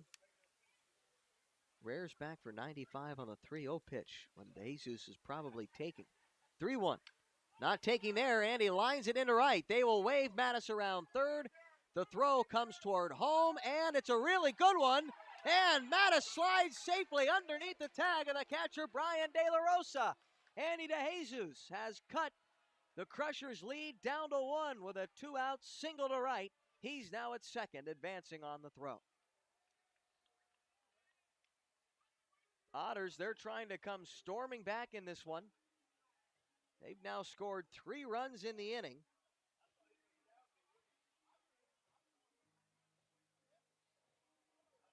And the former New York Yankee Greg Cadaret will head to the mound to talk things over with his pitcher Curtis.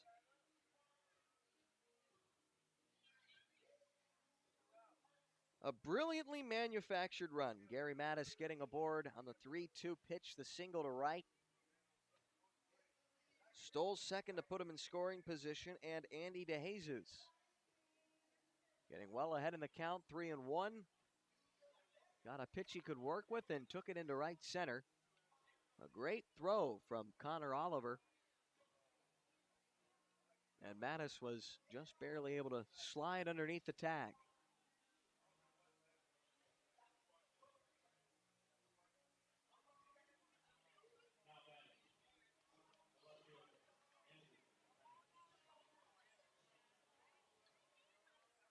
It's a one-run game, and the tying run is in scoring position with 2 out. 3 home in the inning. Andrew Penner was hit by a pitch his first time. Wind blowing out to right center. First pitch to Penner. A little behind the fastball there, 0-1. He's probably thinking about that right field line.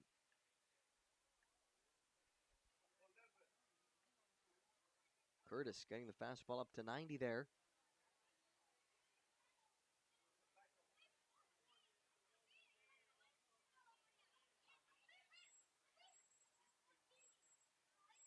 Here comes the 0-1. Breaking ball. Slider called a strike on the outside part of the plate. Penner now in the hole, 0-2.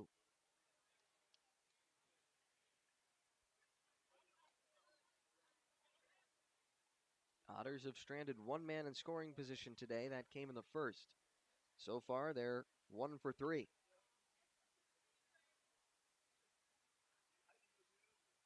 With 2 out, here's the 0-2. Another slider. This one misses outside. 1-2.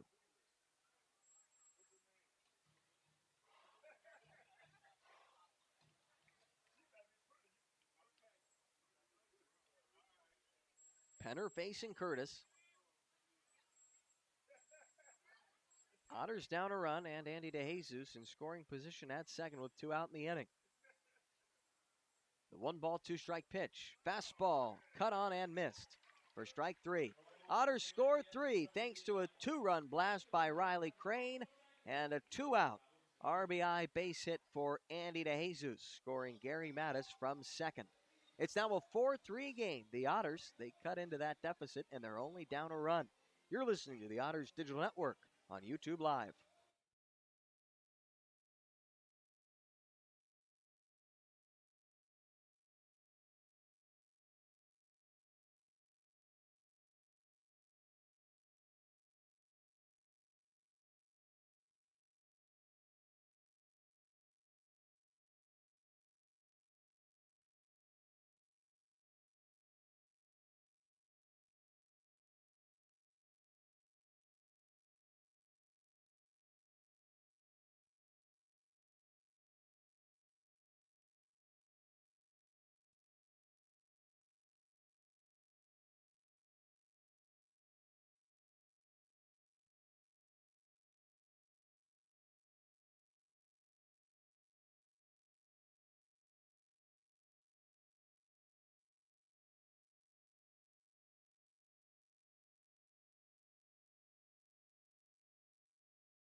Fix up your home with Heritage. Our home improvement financing options can help you change your home now and pay for it over time.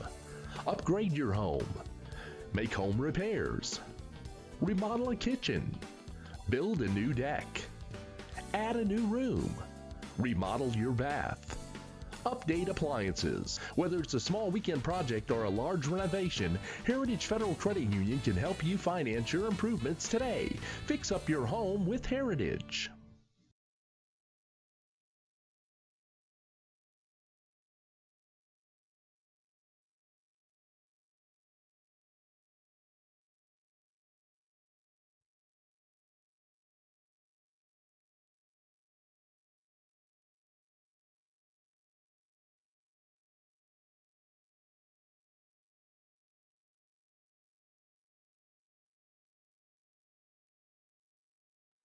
Otters now down only a run in the bottom of the 4th. Huge inning for Austin Gossman on the mound. The first pitch, fastball at 90. Two-seamer misses just below the knees. To Javier Betancourt, a 2-run double his last time up. Made it a 4-0 game. The Otters scoring 3 at the top of the fourth. A 2-run blast for Riley Crane, the 1-0. Breaking ball misses in and almost gets a piece of Betancourt. The 6-year affiliated minor league veteran takes some exception to that pitch apparently as he mouths something back to his dugout.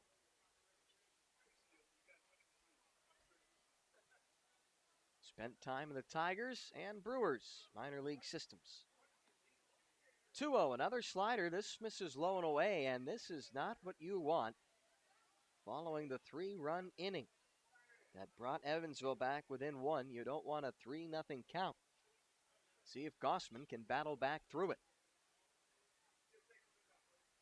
3-0. There's a strike. Had to take a little something off the fastball there at 87. Gets Gossman back into the count, 3-1. Bet you there'll be a big swing here. 3-1. Up and in. Betancourt. He lays off. 92-mile-per-hour fastball, and he's at first with a leadoff walk.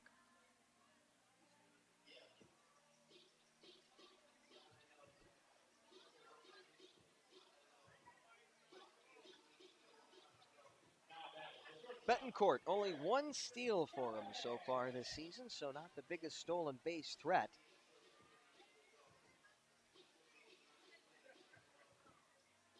Eric Callahan. He now stands in.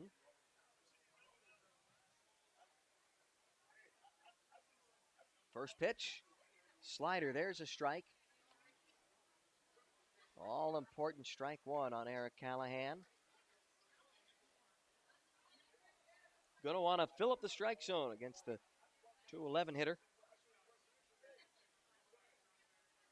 0 for 1 to this point. He struck out looking his first time up against Gossman. 0-1. Another breaking ball. This time it's up and in.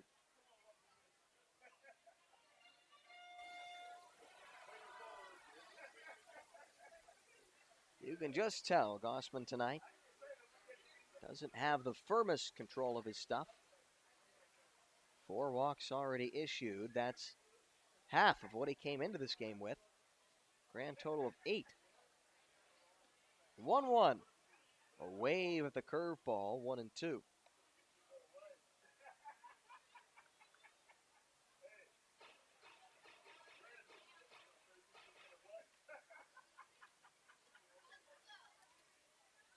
Gossman looking for his 5th strikeout.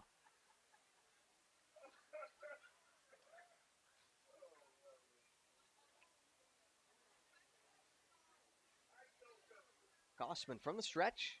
1 ball, 2 strike pitch. Grounded. Foul past Andretti Cordero.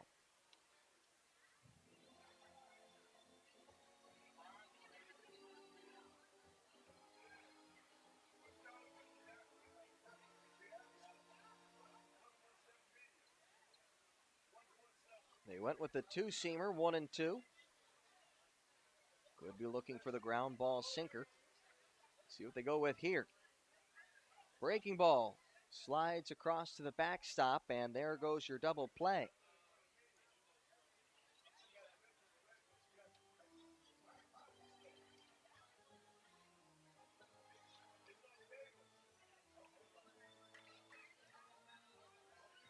Wild pitch on the slurve.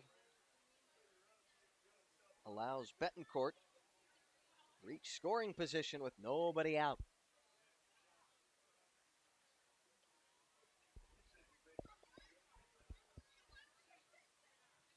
Here's the 2-2. Wave and a miss at the curveball. There's another strikeout for Gossman, his 5th. Now there is 1 down in the bottom of the 4th. Sean Dunston Jr. He's 0 for 1. He walked, he scored a run his first time up, but struck out in his most recent at-bat against Gossman. Facing him for the 3rd time. Former 11th round pick of the Chicago Cubs back in 2011 out of Valley Christian High School in San Jose, California. Man with 6 years of affiliated experience. First pitch. There's an off speed that misses low and away to Dunston Jr.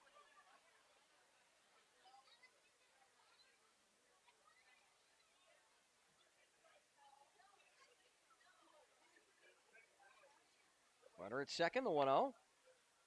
And that also misses just outside.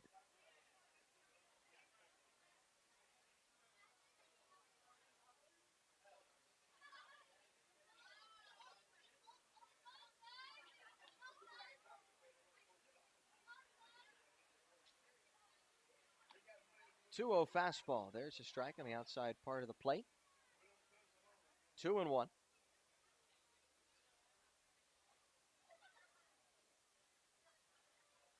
Javier Betancourt is at second.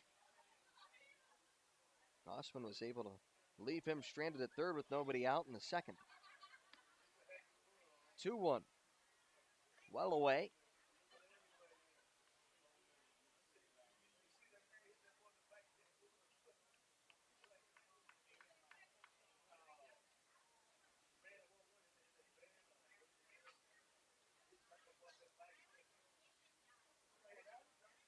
See if they challenge the veteran. 3-1 fastball is there for a strike, just as Dunston Jr. was going to toss his bat back towards moorings.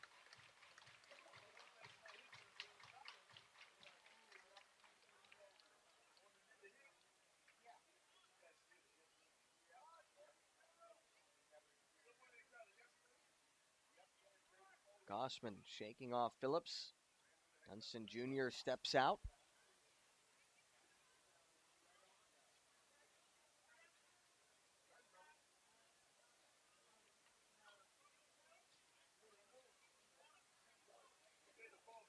Payoff pitch coming. Here's the 3-2. Grounded out toward the stands. Foul behind first.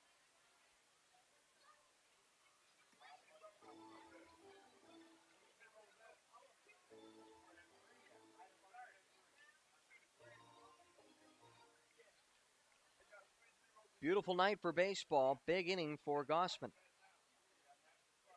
Trying to keep the momentum on the Otters' side.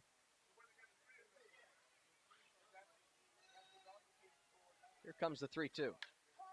And it's lined out toward the left center field gap. Does somebody have a read? Penner ranging into the gap. He leaps and makes the catch for the second out of the inning. Andrew Penner takes away extra bases and a run from the Lake Erie Crushers. Racing out toward left center, reaching his glove up as high as it could go, and diving to complete the picture-perfect play.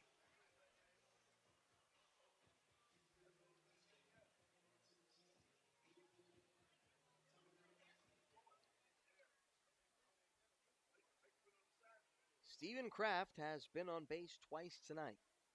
A base hit and a base on balls in his most recent plate appearance.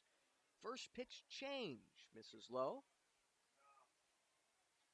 We can call it that. Righty on right. Came in at 80 miles per hour.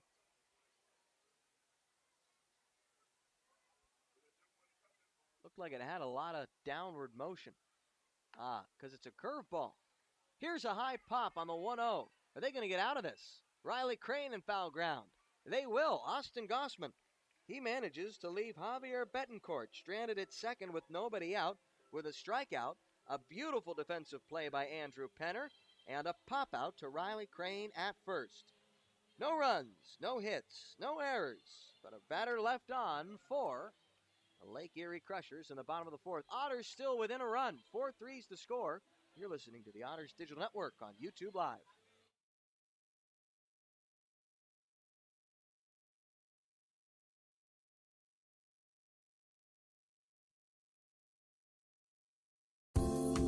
We love our children and want them to be healthy. After all, a healthy child can make for a happy child.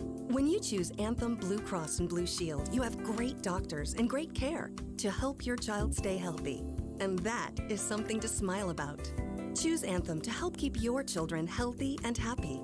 Enroll today. Call 1-800-403-0864. To learn more, visit www.anthem.com/inmedicaid.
Miles Gordon leads off the top of the 5th inning.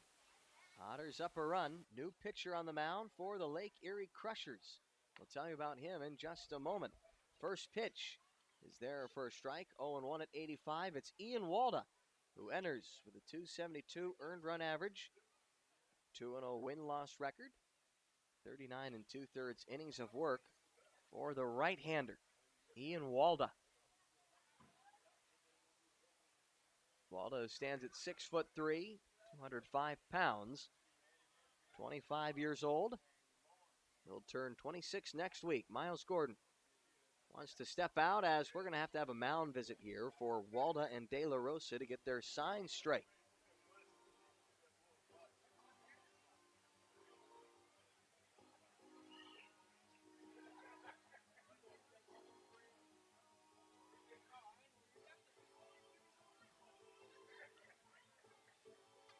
Miles Gordon is 0 for 2. He flied out to center field his last time.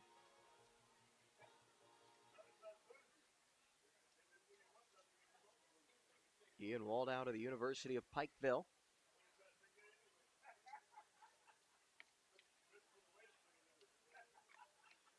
As the 0-1 to Gordon misses in. Playing in his first full professional season. First year with the Crushers. 1-1 below the knees to Gordon. He's ahead in the count now. 2 balls and 1 strike. Otters scored 3 runs in the top of the 4th inning. After J.R. Davis walked to lead things off, Riley Crane hit a 2-run home run to right. Then Cordero would line out to second. Dakota Phillips would ground out to third. The 2-1 is there at 85 from Ian Walda. Gary Mattis would have to get things going again with 2 out and nobody on. He would single to right, then steal second ahead of Andy DeJesus, who singled him home.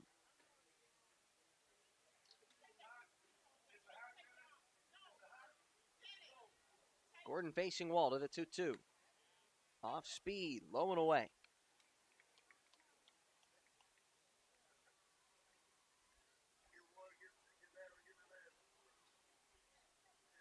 Good take from Gordon to push the count full.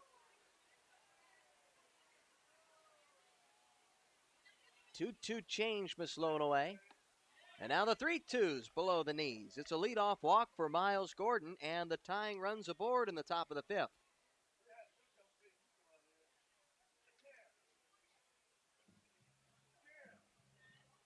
We'll see how aggressive the Otters get on the base paths with the heart of the order coming up.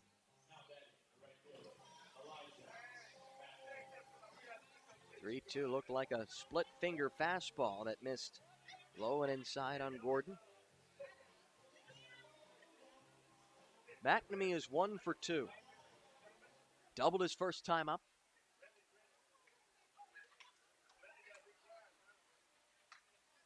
Got his good buddy in Miles Gordon over at first. Throw over. Gordon dives back safely. I bet you Mcnamee, he wouldn't mind giving his friend Miles Gordon a pitch to work with in his at-bat to try to steal second. Here's the first pitch. Gordon goes, and it's fouled off at the plate by Gordon. Hit and run could have been on there.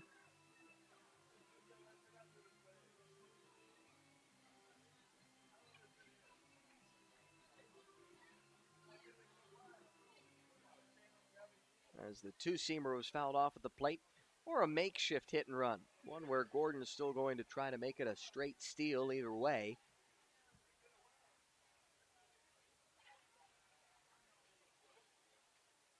Throw over to first. Plenty of attention being paid to Miles Gordon, and deservedly so. He swiped 22 bags. He's looking for his 23rd.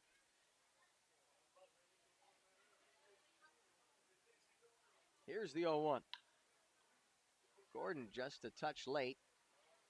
High fly ball, foul out of play.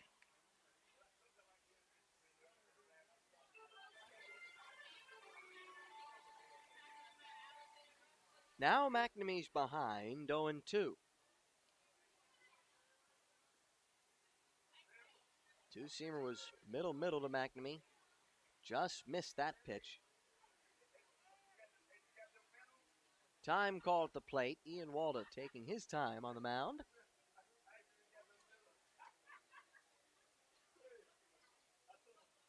Walda, who has struck out 33 in his 39 2/3 innings of work. Oh, another throw over. I think they got Gordon picked off, and they do. His lean was headed towards second on the first move from Walda, and the pickoff was good enough to get him as they catch Gordon leading, that is.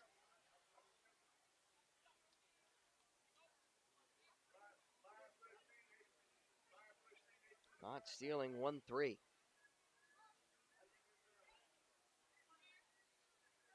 Well, that changes the complexion of the inning. 1 out. Nobody on. 0-2. Swing and a miss. Breaking ball there for a strike. A couple of somewhat demoralizing couple of developments there.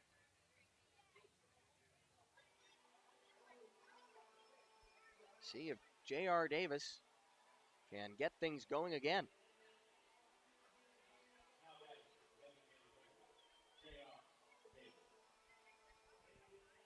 Otters managed to manufacture a run back in the top of the fourth with 2 out and nobody on. No reason they couldn't do it again. Here's the first pitch to Davis. That's in the turf low, 1-0.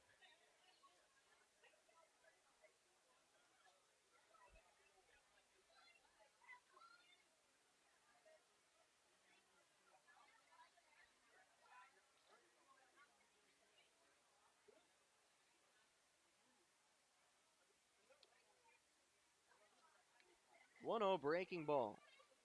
Home plate umpire Nicholas Saxton says it's a strike at the knees, and J.R. Davis, he just wants to double check that. Checking in to ask how consistently Saxton will be there.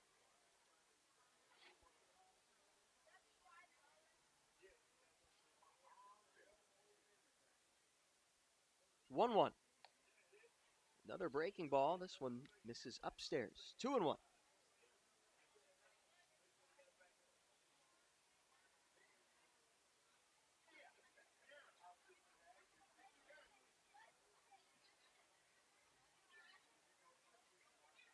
2-1's the count, 2 out in the top of the 5th. 2-1 pitch is in the turf.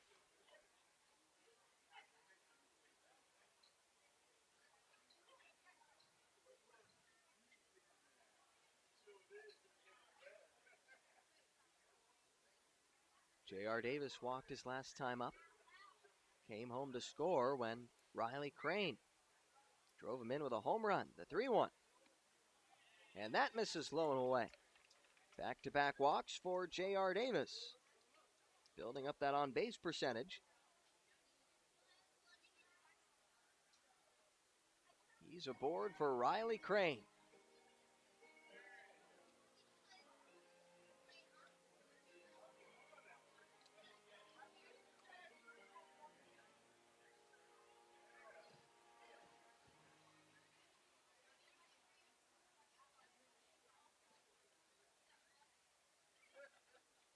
Crane wearing the 1945 road jersey top of the Kansas City Monarchs. Runner at first, 2 out. The first pitch to him is a change that misses low and away.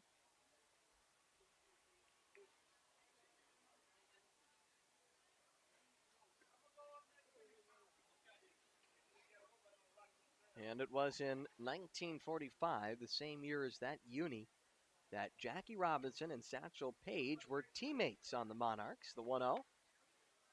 There's a strike on the outside part of the plate, 1-1.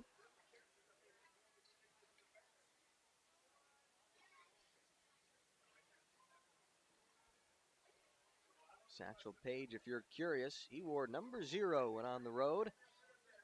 And Robinson wore number 23. 1-1, breaking ball. Crane out and ahead of it. Now 1-2 on the Otters' first baseman.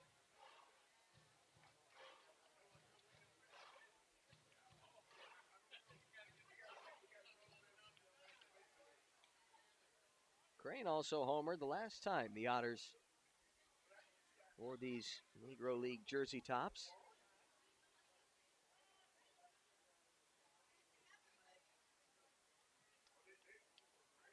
He's probably thinking we got to bust him out more often.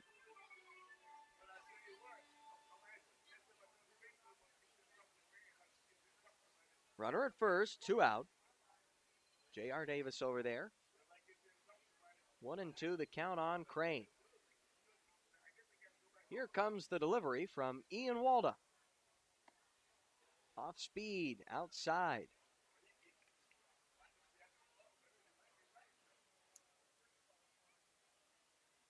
Ian, by the way, he spells his first name with an E. Isn't that funny? I don't know if I've ever seen that before.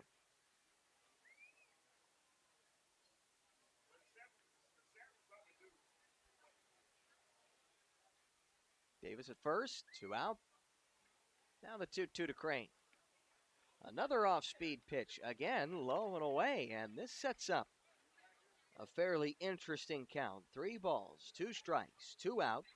Davis will be off on the pitch, and Crane, who homered in his last at bat, batting with the Otters, down a run in the top of the 5th, 4-3 the score. Full count offering home. Swing and a miss for strike 3. Ian Walda is able to leave J.R. Davis stranded at first. We head to the bottom of the 5th. We've played half. The Otters down a run. 4-3's the score. You're listening to the Otters Digital Network on YouTube Live.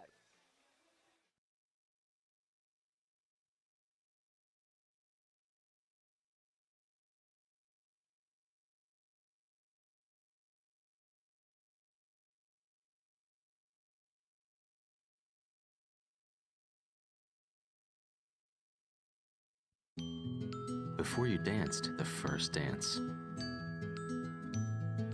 Before you walked down the aisle.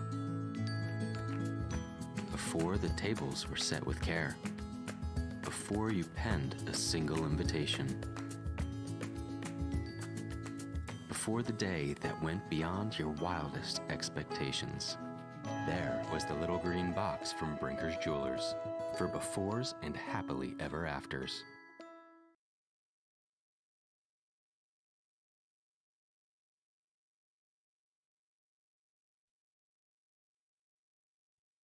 If you're looking for a liquor store in Evansville, look no further than Liquor Locker. The Liquor Locker has the best selection at the best prices, including the largest craft beer and bourbon selection in the area.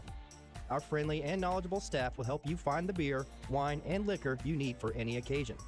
And check out the fine selection of cigars at all Liquor Locker stores. Liquor Locker is now open Sundays 12 to 8 p.m. and offers citywide delivery. Visit one of our 10 conveniently located stores in the Evansville area today. There is always something for everyone at the Liquor Locker.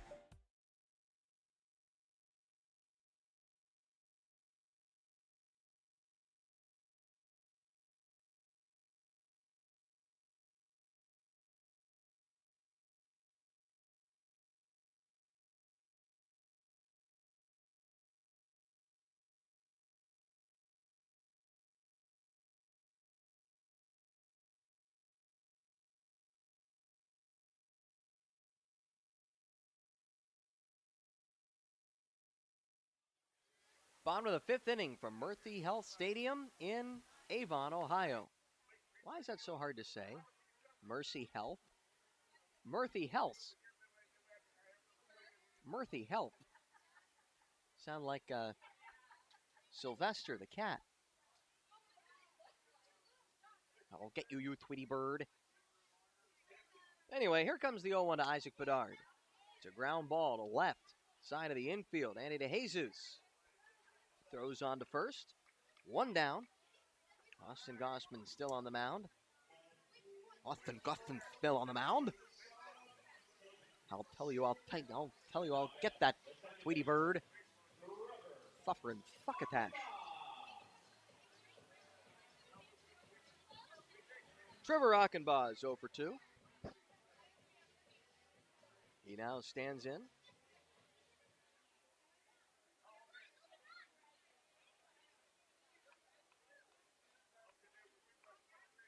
Got all the way around to third. First pitch breaking ball misses low and away. On an error charged on the first baseman, Riley Crane.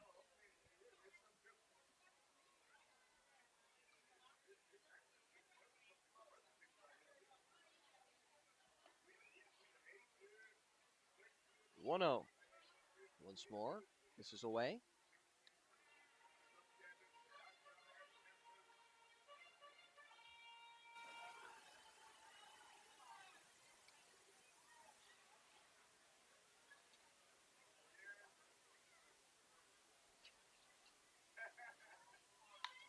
Two O's lifted out toward right center field. Miles Gordon charging in, and he is able to call off Elijah Mcnamee, who does a somersault backward and picks up the cap of Miles Gordon.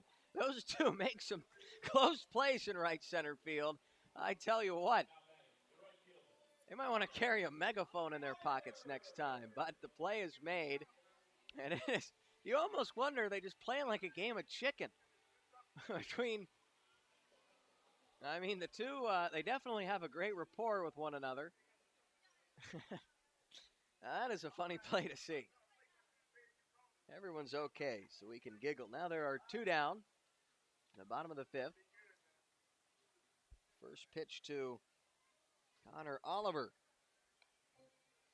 Little half swing. He's able to check it in time, but the pitch goes all the way back to home plate umpire Nick Saxton.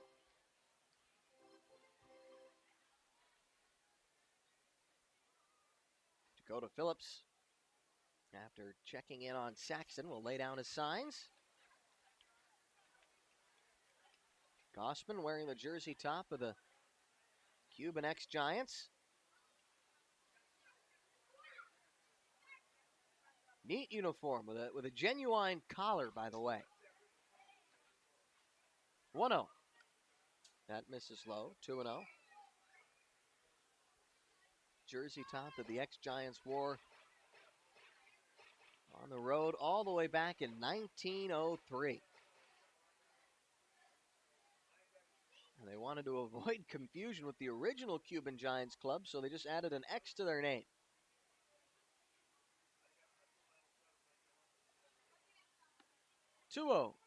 Fastball at 89. There's a strike on Oliver, who's 1 for 2 with a solo blast in the second. Right now, you could say that's the difference maker.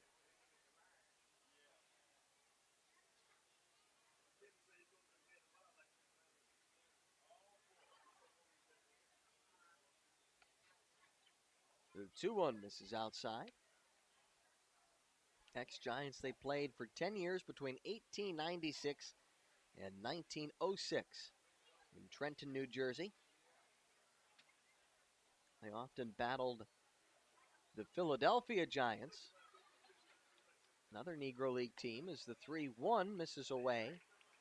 Gossman loses Oliver with 2 out.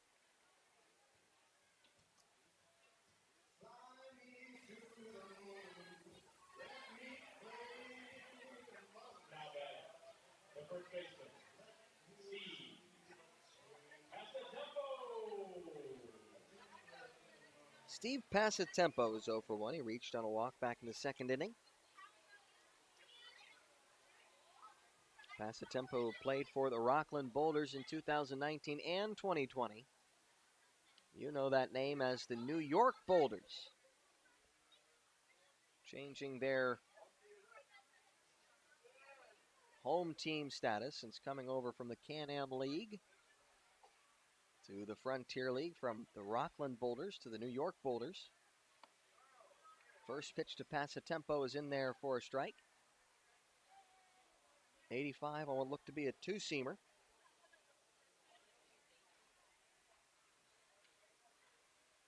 Passatempo this season came into this one hitting .214. Here's the 0-1.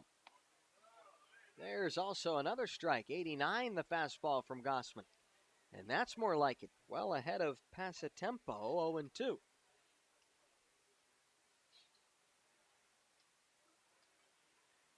Trying to send this one to the 6th with the Otters still down only a run. 0-2. Grounded to third. Cordero has it. He'll go the short way to Gary Mattis at second. And Austin Gossman able to put up another scoreless frame. He's done it 3 in a row as the Lake Erie Crushers go down with no runs, no hits, no errors, just a walk and 1 man left on base. 5-4, fielder's choice gets him out of it. Top 6 on its way. Otters down a run. 4-3 is the score. You're listening to the Otters Digital Network from Murphy Health Stadium in Avon, Ohio.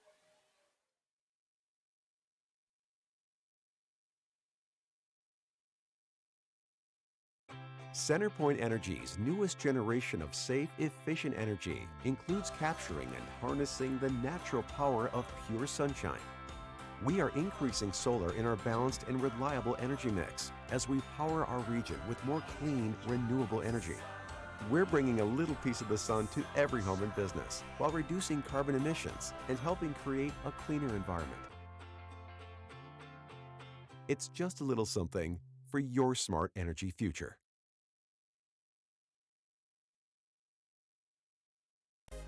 Getting ready and keeping fit for baseball season is hard work. That's why you'll find Evan at Bob's Gym.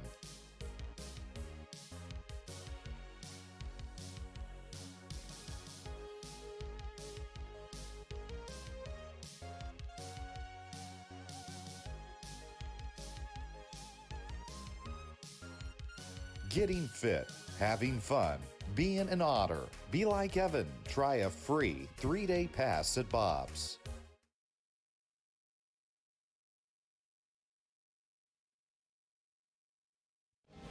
You live by what's right. It's part of who you are and what drives you to always do more, to give more.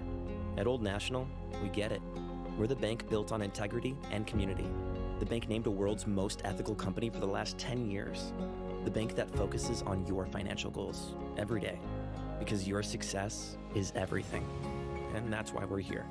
You live by what's right. And at Old National, we bank by it. Find us at oldnational.com/locations. Member FDIC. Andredi Cordero bats. Top of the 6th inning. 4-3's the score. Lake Erie leading Evansville. You're listening to the Otters Digital Network on YouTube Live. First pitch to Cordero. Misses outside, 1-0. Ryan Brown with you from the press box that sits just off a home plate, a little bit to the left.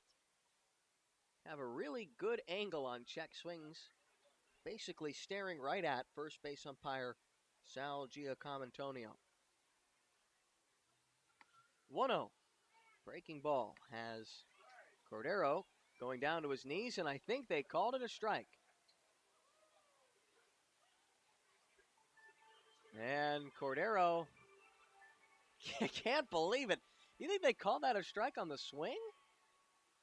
As if he flipped around? What in the world happened there?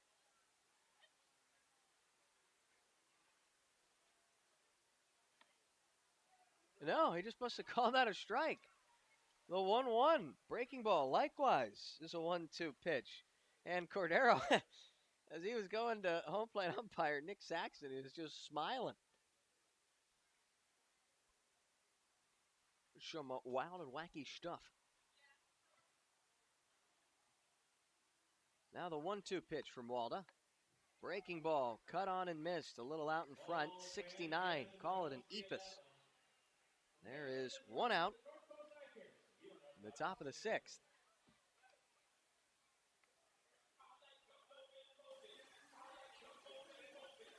Three Ks for Walda. He has struck out 3 and walked 2. Meanwhile, for the Otters, Samson Abernathy warms in the bullpen.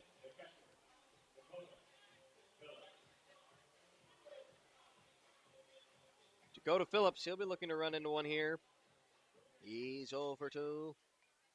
Hit it out toward I-90. As the headlights race past in right field. First pitch to Phillips. There's a strike. You know, they could turn the radar gun when there aren't home games from the pitcher's mound onto the highway, and that'd be a great way to try to ruin some people's days home from work.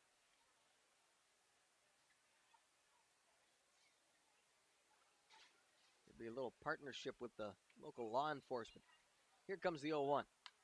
Reaching out, fouling it off to the left. A high pop out of play. 0-2.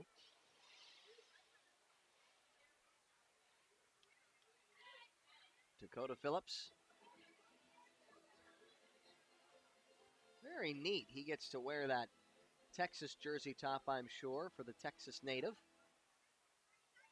Nacogdoches Texan. Ianwald appears down.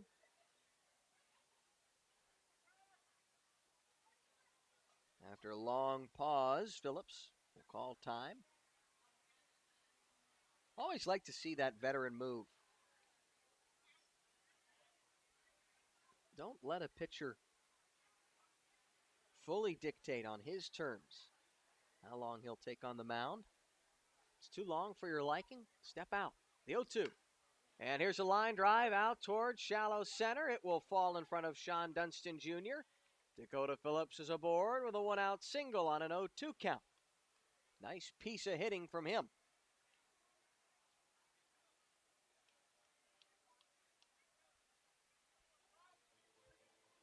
Phillips is now 1 for 3, and here comes Gary Mattis, who's 1 for 2.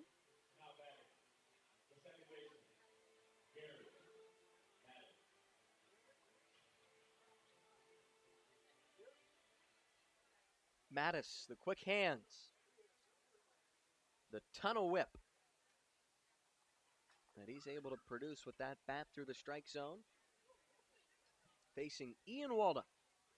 Club down a run with one out in the top of the sixth. First pitch. That's below the knees. Good take from Mattis.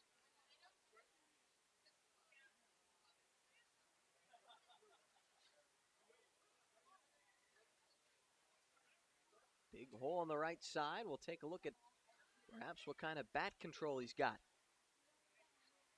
Here's the 1-0. Breaking ball. Lit up his eyes. Big swing from Mattis. Can't connect. 1-1.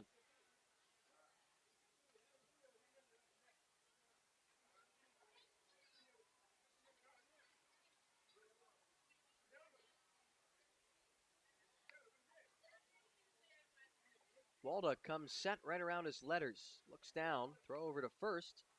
Phillips not going anywhere. He returns to the bag standing.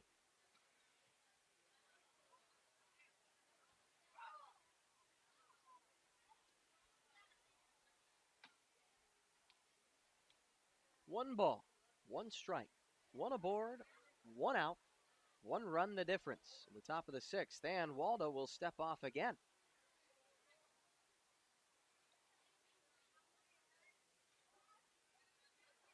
Night has fallen in Avon, Ohio.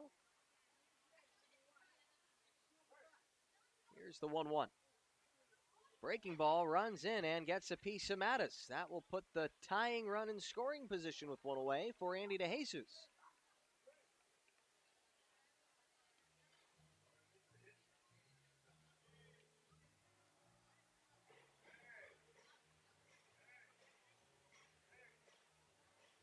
DeJesus. The RBI single his last time that scored Mattis from second.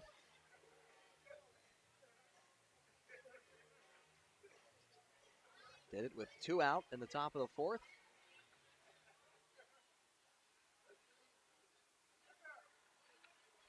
Third baseman Betancourt playing even with the bag at third. Chatting a little bit with Otters skipper Andy McCauley. First pitch to DeJesus is there for a strike. Backdoor breaking ball, 0-1.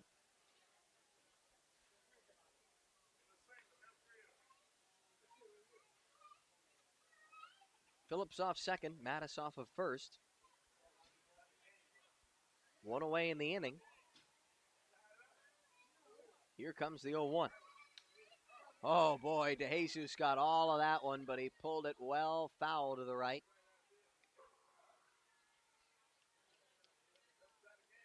DeJesus just a split second early.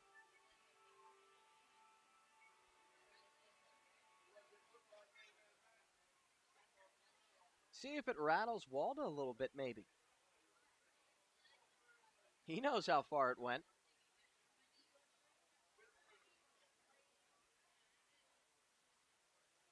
Oh, 0-2. Swing and a miss. Waldo pulls the string and gets DeJesus swinging for the second out of the inning.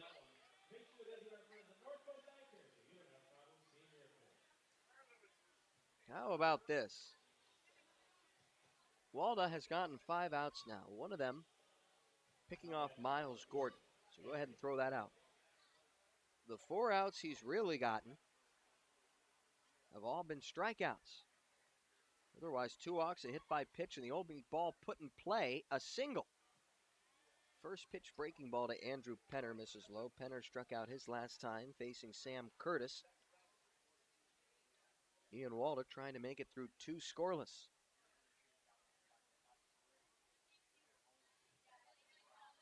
We'll see what Andrew Penner has to say about that. 1-0. And the throw behind the runner at first. The pitch is called a strike at the knees. 1-1. As Mattis dives back safely at the first base bag.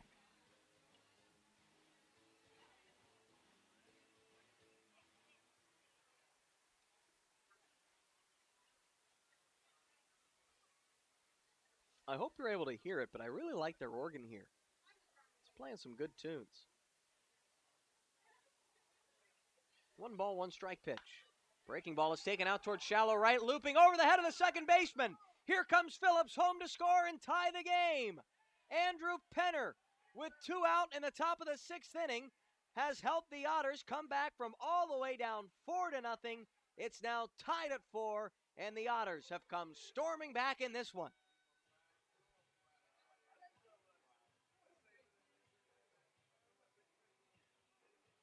Base hit and an RBI for Andrew Penner.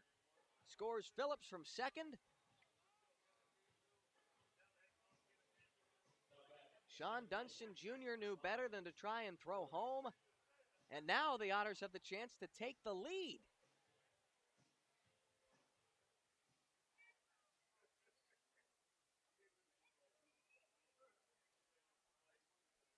Runners at the corners. 2 out. Miles Gordon walked his last time. First pitch. Low and away.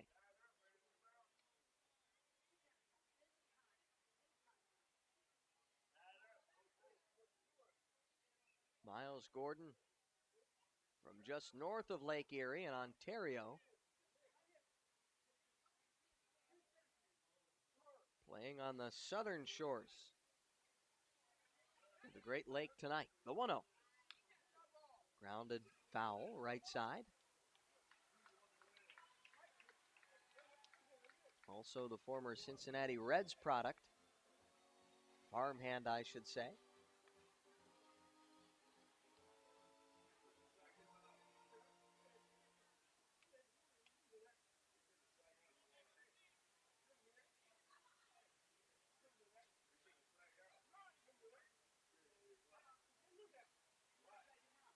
Throw over to first. Penner dives back, and Gary Mattis.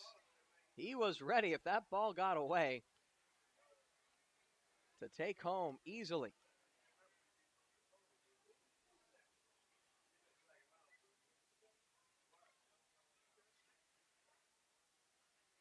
Gordon, he also played parts of 2 seasons with the Dayton Dragons in Dayton, Ohio. Now, not far from here by any stretch.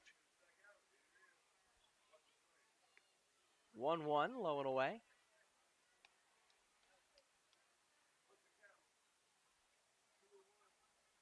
How far is Dayton from here?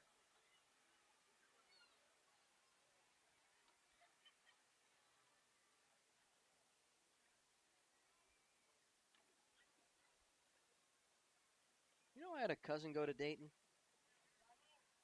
Runners at the corners, 2 out, the 2-1. And that's low and away. Pressure is on now for Ian Walda and the Crushers. 3 hours and 20 minutes, closer to outside Cincinnati. Otters on their drive-through came through Toledo.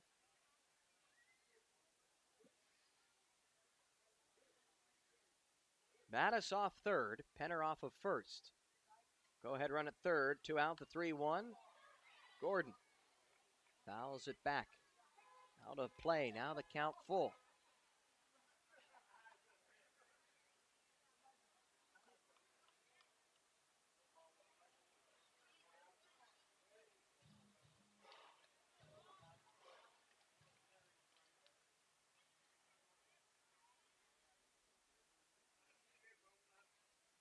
Ball game tied at 4 in the top of the 6th. Otters hoping they can take the lead. Mattis at third, Penner at first. He'll be off on the pitch. The 3-2 with 2 out. Fouled off at the plate. They'll do it again. Well, there you go again.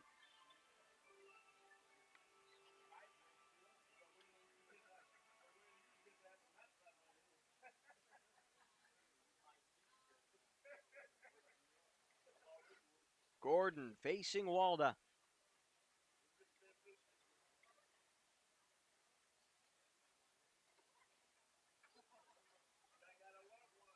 With 2 out. 3-2. Wave and a miss.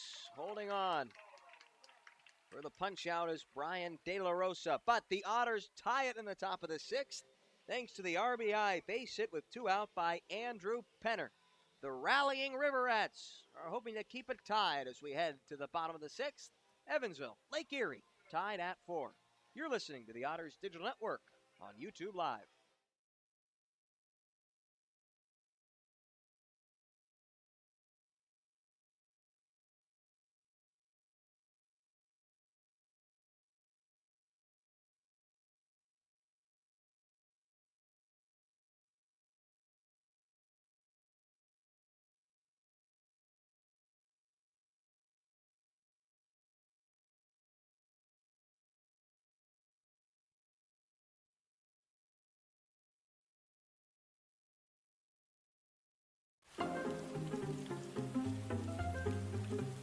Cheer up, Evan. This rain will be out soon. You should download the 14 First Alert app and see for yourself.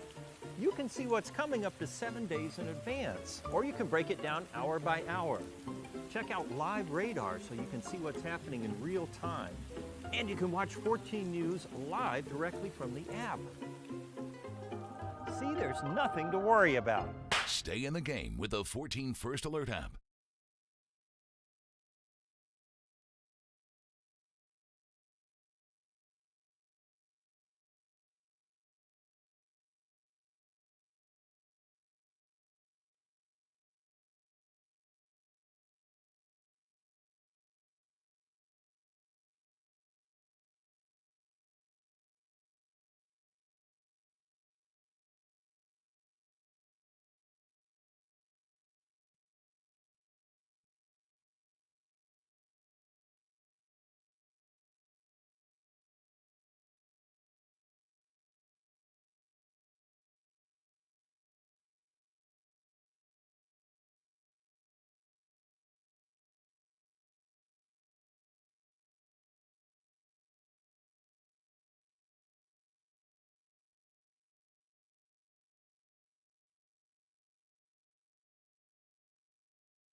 Samson Abernathy is on out of the Otters bullpen to work the bottom of the 6th inning, relieving Austin Gossman. Ball game now tied at 4. He faces Brian De La Rosa to lead things off in the inning here at Mercy Health Stadium in Avon, Ohio. First pitch. This is outside 1-0. Brian De La Rosa, Javier Betancourt, and Eric Callahan, 7-8-9 for the Crushers. Abernathy coming into his 22nd game of the season.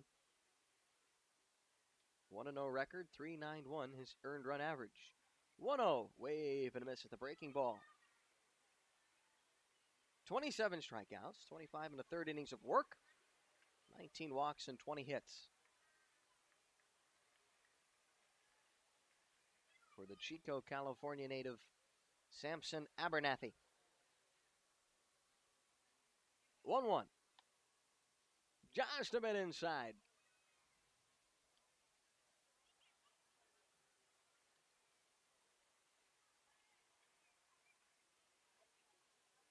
Abernathy, from our vantage point,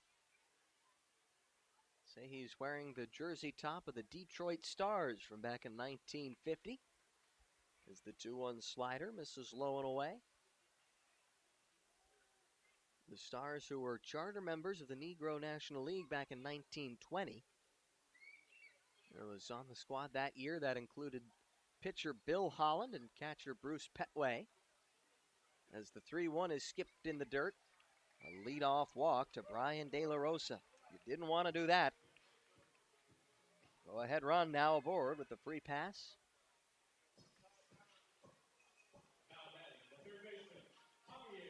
And it was Bill Holland and catcher Bruce Petway who twice threw out Ty Cobb trying to steal in an exhibition game. Twice. The team name, by the way, it was revived in the 1950s in the waning years of the Negro Leagues following integration in Major League Baseball. Now it's Javier Betancourt. First pitch. Slider is a called strike, 0-1. Betancourt, 1 for 1 with a double, walked his last time against Gossman in the 4th.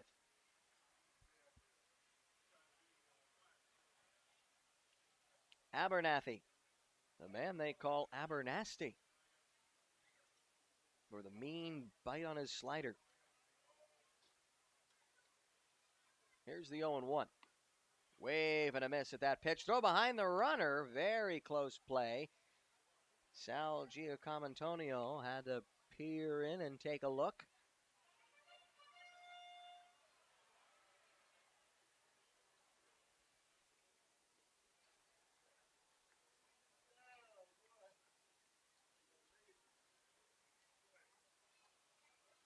Abernathy seems like ancient history when he last came over to the Otters, or first came over to the Otters. It was also the first and last time he was traded over to the Evansville Otters, as the 0-2 is fouled back to the netting. Back on June 8th, when he was acquired via trade from the Sioux City Explorers.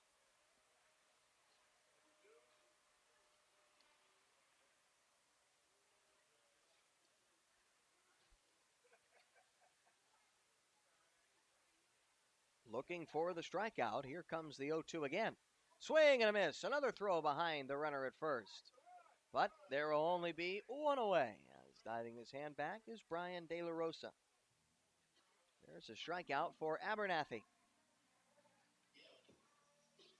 Now, how much would you like a double play ball to quickly get out of the inning and give the Otters the chance to take the lead in the top of the 7th?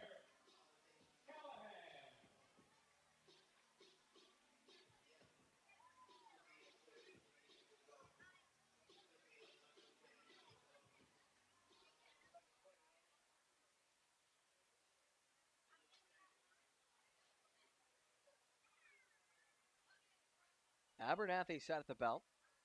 Here's the first pitch now, as it's a breaking ball that misses inside to Eric Callahan. Scoreboard out in right field. Old-fashioned. You gotta like it. Old lit-up scoreboard Just balls, strikes, outs, home and road, and the box score across the way. 1-0. There's a fastball at 90 from Abernathy on the inside edge. 1-1.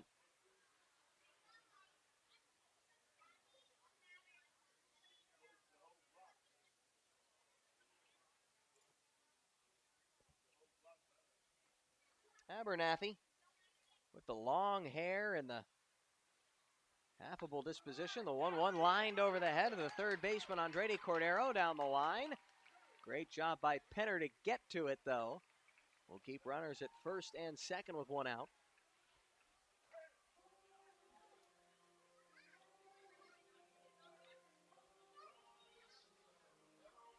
I was going to say, kind of reminds you of Rick Vaughn.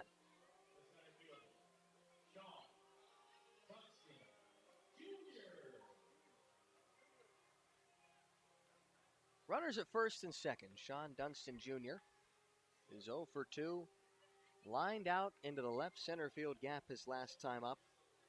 Andrew Penner made a brilliant defensive play against him. A left-handed hitting center fielder for the Crushers. First pitch. There's a strike on the slider from Samson Abernathy.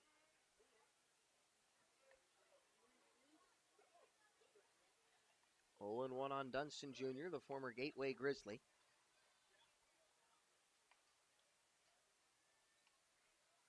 Otters 4, Grape Crushers also tied at 4. 0-1. And here's a shallow fly ball. DeJesus going out. He's calling for it. And in shallow left, he makes the catch. 2 away.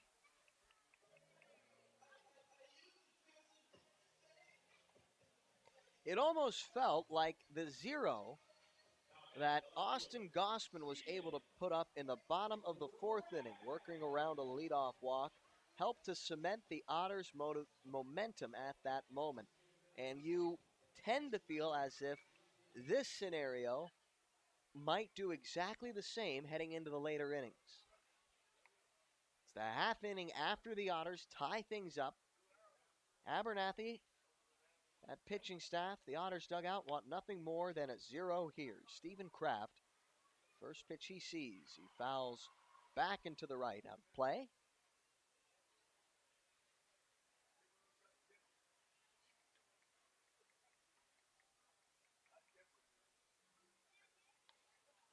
Wonder if they'll get a little artsy with what they decide to throw next to Kraft. Here's the 0-1. Another foul ball off to the right and out of play, and now Kraft is in a big 0-2 hole.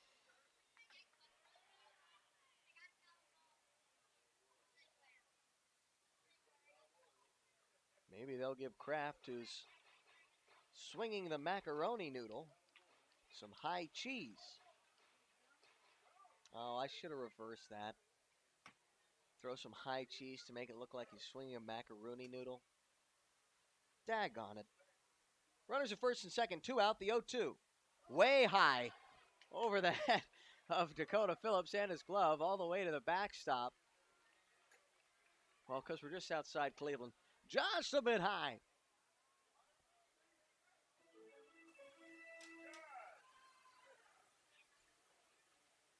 Give him the heater, Rick.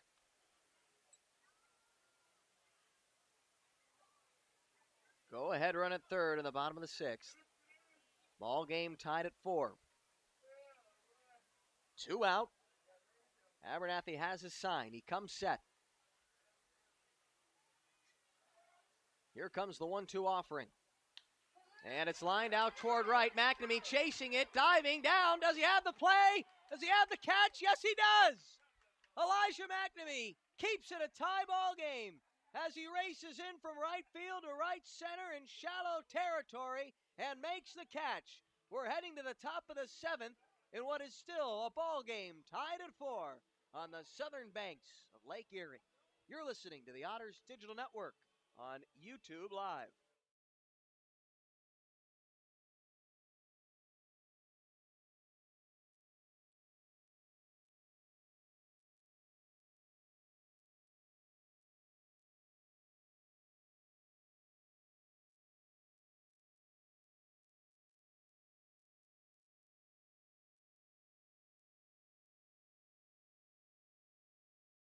Every 6 minutes, a utility line is damaged due to reckless digging. So Indiana relies on these 811 superheroes. Derek the Builder. I dig for a living, but I always contact 811.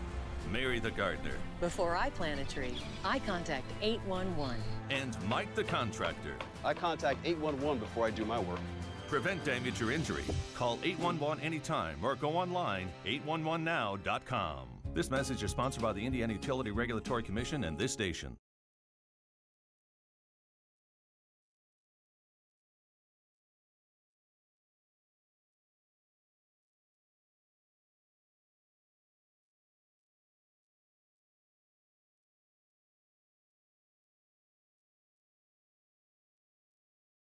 If you're looking for a liquor store in Evansville, look no further than Liquor Locker. The Liquor Locker has the best selection at the best prices, including the largest craft beer and bourbon selection in the area. Our friendly and knowledgeable staff will help you find the beer, wine, and liquor you need for any occasion. And check out the fine selection of cigars at all Liquor Locker stores. Liquor Locker is now open Sundays 12 to 8 p.m. and offers citywide delivery. Visit one of our 10 conveniently located stores in the Evansville area today. There is always something for everyone at the Liquor Locker.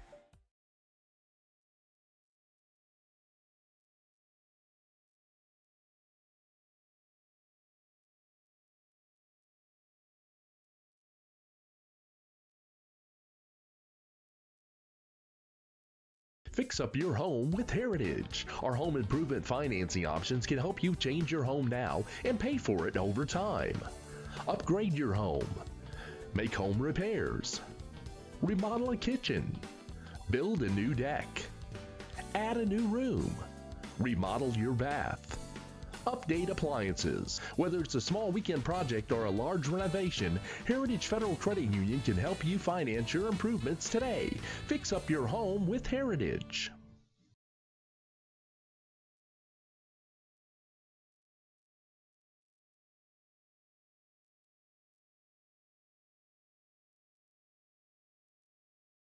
Centerpoint Energy's newest generation of safe, efficient energy includes capturing and harnessing the natural power of pure sunshine. We are increasing solar in our balanced and reliable energy mix as we power our region with more clean, renewable energy. We're bringing a little piece of the sun to every home and business while reducing carbon emissions and helping create a cleaner environment. It's just a little something for your smart energy future.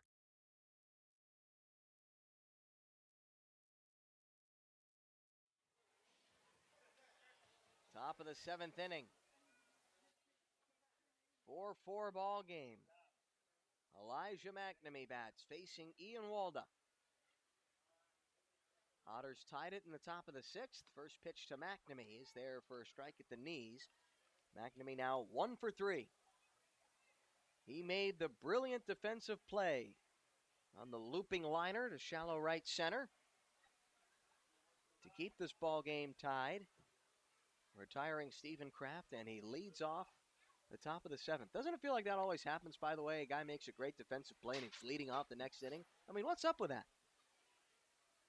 Oh, one breaking ball is in there on the outside part of the plate. I mean, what's up with that? Now, don't get me started on airplane food.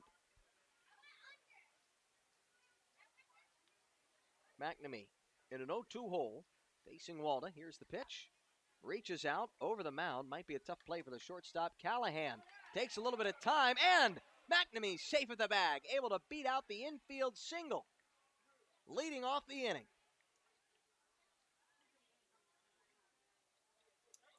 Otters now have the go-ahead run aboard. J.R. Davis has walked in each of his last 2 plate appearances.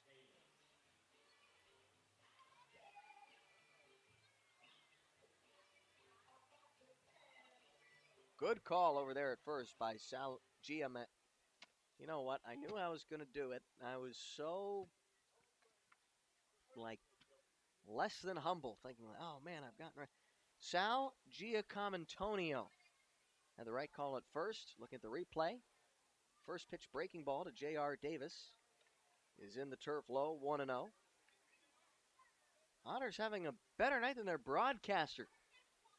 Well, that's most nights. Davis. Only time he's put a ball in play, popped out to the second baseman. Other times, he has reached base safely via walk. The 1-0. And that's hit pretty well out toward right center field. On his horse is Dunston Jr. out toward right center, reaching up, and he dives onto the warning track to make the catch. Dunston Jr. takes away extra bases from J.R. Davis, who tips his cap, acknowledging the phenomenal play by Dunston Jr.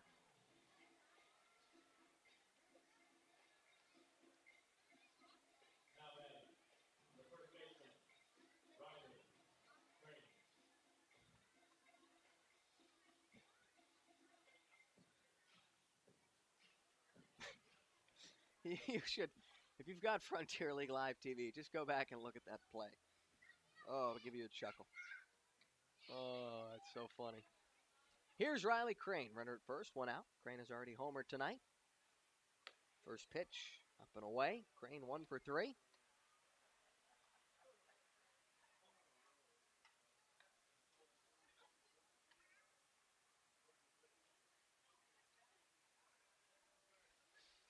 Crane hitting his 12th home run of the season. Now faces Ian Walda. Second time he's done so. 1-0. There's a strike at 82. Might have been a split-fingered pitch.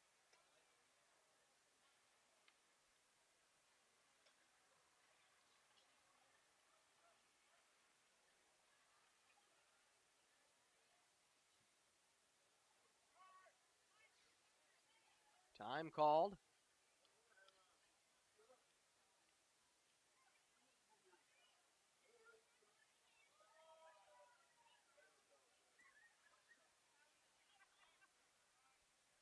Riley Crane batting with a 1-1 count.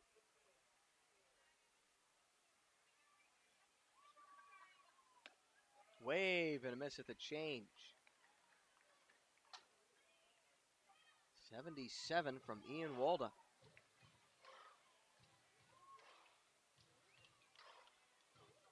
Where's Walda?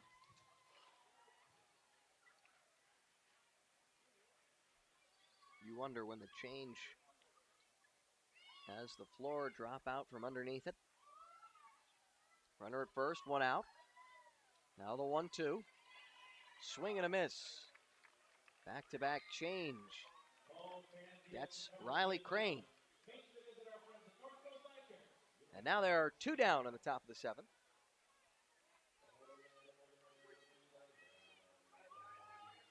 Andretti Cordero is 0 for 3.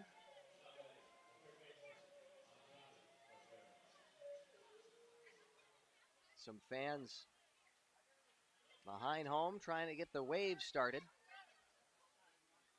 Another time called. You ever notice how the wave at a baseball game never occurs with the home team batting? I wonder why. Strong opponent of the wave, mind you. I know that's probably not very well cultured to say, but it doesn't belong at a baseball game. First pitch. Bounce in front of home. I mean, what are they doing, really? Do they expect us to believe there's actually a wave going through the crowd? That's just ridiculous.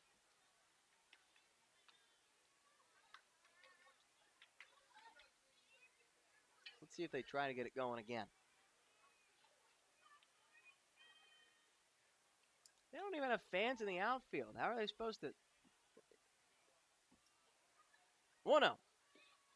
Breaking ball misses low and away to Cordero. Maybe I'm just an old curmudgeon. Ebenezer Screws of baseball games. Brian De La Rosa is trying to warn Ian Walda of the ghost of baseball future. Should he offer up a 2-0 tater shot for Andretti Cordero? They don't want to do that.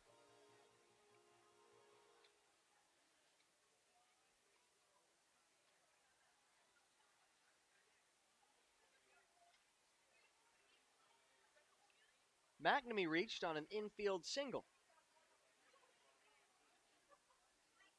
Now with 2 out, Cordero bats with a 2-0 count. Walda has his sign. He's set. Here's the 2-ball, no strike pitch. And there's something of a gracious strike call in the low outside corner. 2-1.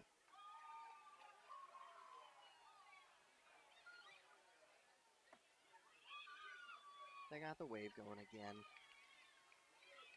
Kind of feel like the Grinch. Now the 2-1. That's low in the turf. 3 balls and 1 strike. You're a mean one, Mr. Grinch. All right, back to baseball.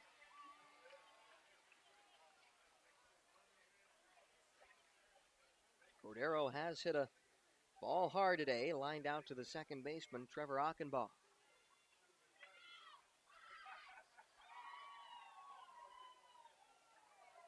Also gave one a pretty good ride in the second. 3-1, low and away. Ball 4 will push Elijah Mcnamee, the would-be go-ahead run, into scoring position with 2 out.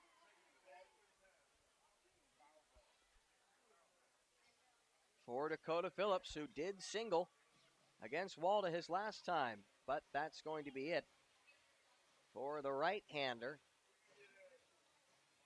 who came on out of the Crushers' bullpen to begin the 5th. He is done here with 2 out in the top of the 7th. We'll tell you about who's coming on to relieve him when we return on the Otters Digital Network. Runners at first and second. Ball game tied at 4.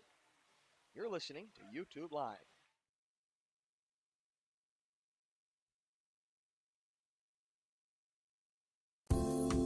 We love our children and want them to be healthy. After all, a healthy child can make for a happy child. When you choose Anthem Blue Cross and Blue Shield, you have great doctors and great care to help your child stay healthy. And that is something to smile about.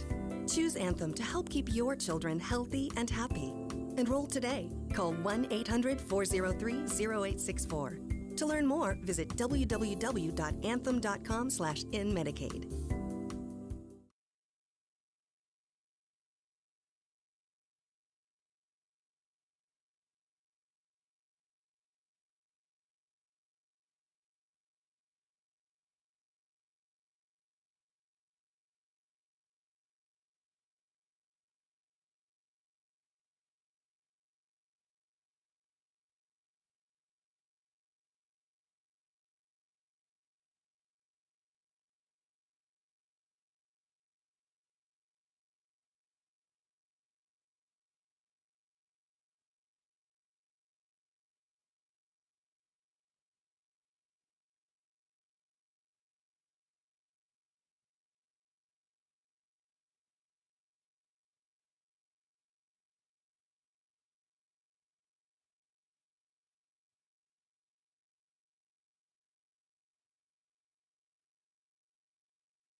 We love our children and want them to be healthy.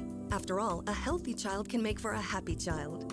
When you choose Anthem Blue Cross and Blue Shield, you have great doctors and great care to help your child stay healthy. And that is something to smile about. Choose Anthem to help keep your children healthy and happy. Enroll today. Call 1-800-403-0864. To learn more, visit www.anthem.com/inmedicaid.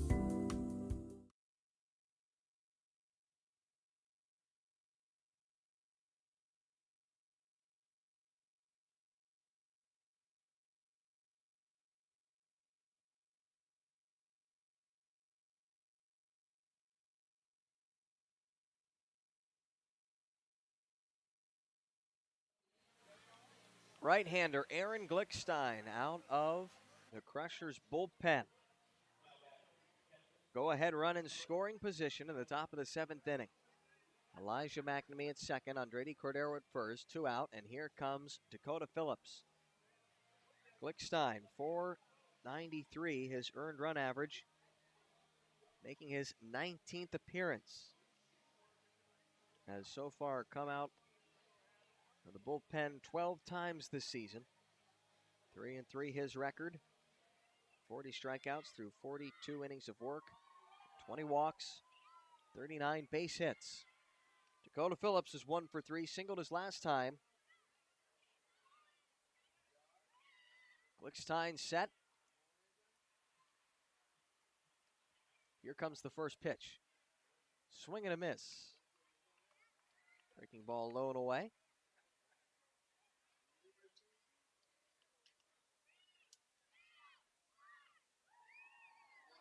Otters have scored 4 unanswered runs to tie the game. Now they're trying to complete the comeback by taking their first lead of the ball game in the top of the 7th.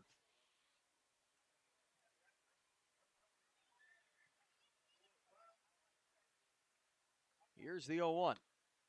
Fastball, and now Phillips finds himself down on the count, 0-2.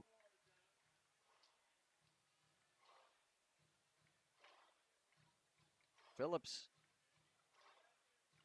he singled on an 0-2 pitch his last time.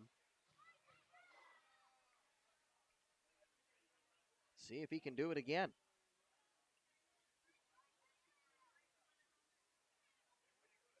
Shortstop shading behind the second base bag. 0-2. Good take from Phillips. This is low at 85, 1-2.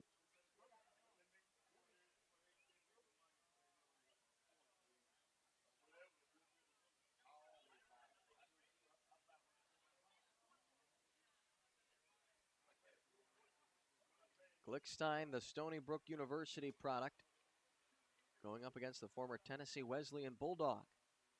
2 out, the 1-2. Able to foul it off at the plate. Going down to a knee is Phillips. Looks like it might have gotten a piece of him. As the catcher, De La Rosa, pull that out to the mound briefly to give Phillips a breather. Mcnamee reached on a base hit leading off the inning. And Ian Waldo was able to get J.R. Davis to fly out to deep right center. Riley Crane struck out. Andredi Cordero walked. And following the free pass, Waldo was lifted for Glickstein.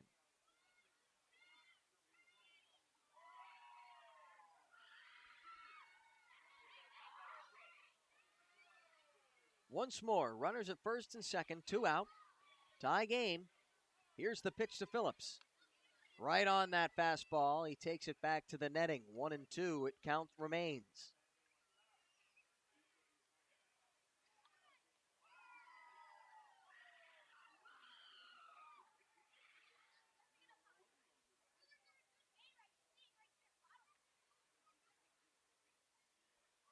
Otters have 4 runs on 7 hits.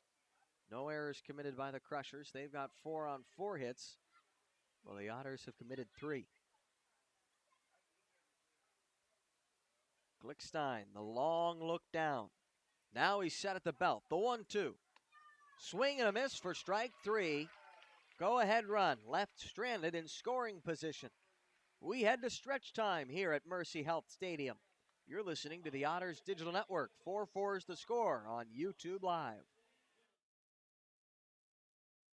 Every 6 minutes, a utility line is damaged due to reckless digging. So Indiana relies on these 811 superheroes. Derek the Builder. I dig for a living, but I always contact 811. Mary the Gardener. Before I plant a tree, I contact 811. And Mike the Contractor. I contact 811 before I do my work. Prevent damage or injury. Call 811 anytime or go online 811now.com. This message is sponsored by the Indiana Utility Regulatory Commission and this station.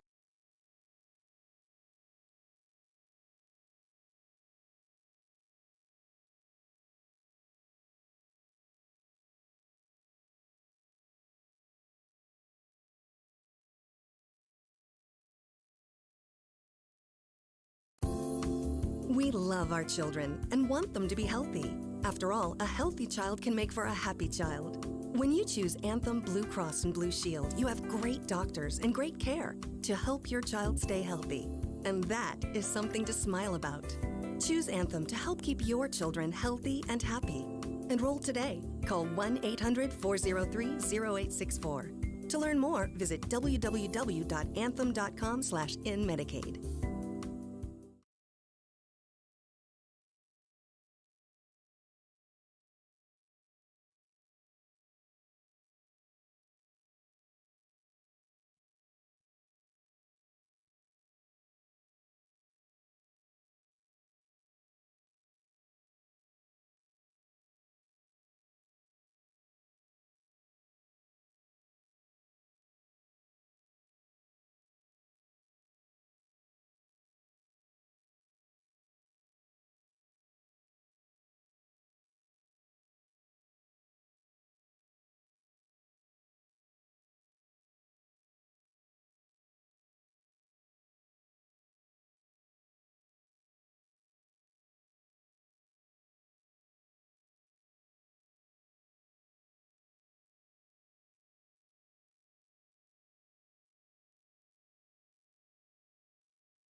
Tyler Spring on out of the Otters bullpen.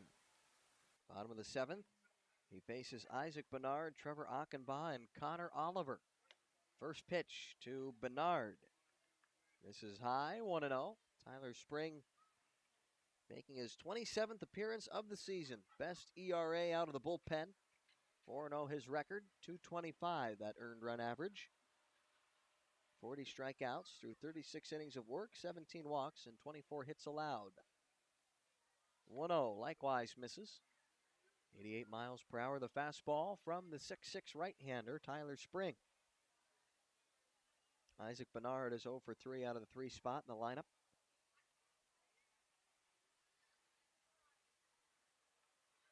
Go back to the slider, backdoors it.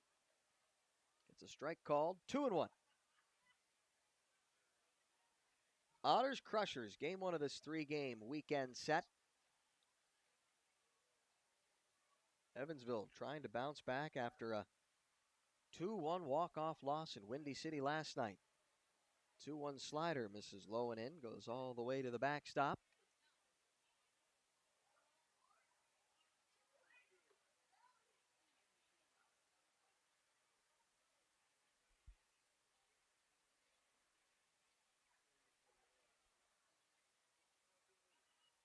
Spring peers down, has his sign. Here comes the 3-1. Well behind the fastball is Isaac Bernard, the left-handed hitting designated hitter. Swings through it, and now the count's full.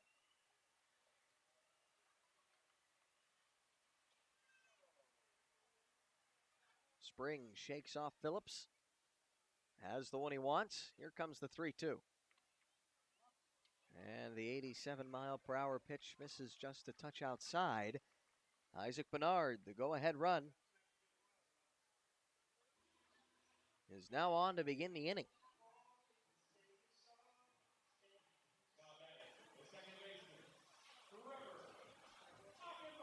Tyler Spring, he's wearing the uniform of the 1942 New York Black Yankees, who started as an independent team in 1932 and then joined the Negro National League in 1936. First pitch to Trevor Akanba. Misses high. He shows bunt. Misses eye. I think I was trying to say he was missing eye level.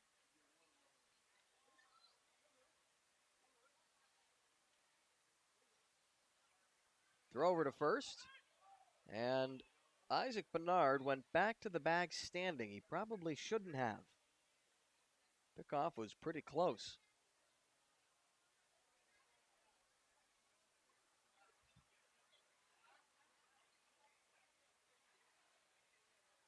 Spring shakes off one. Now the 1-0.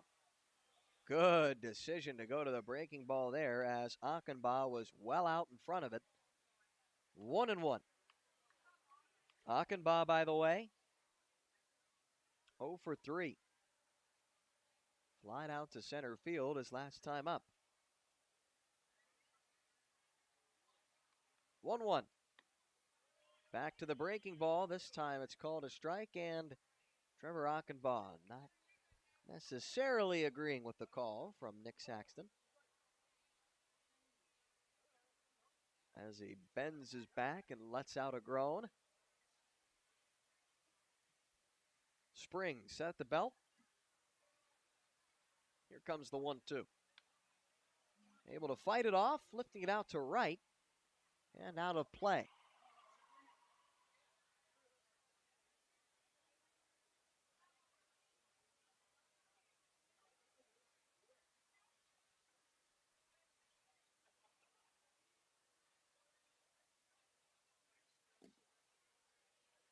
Spring, the former arm out of Southern Miss, facing the Oklahoma Wesleyan man, and the 1-2 goes all the way to the backstop.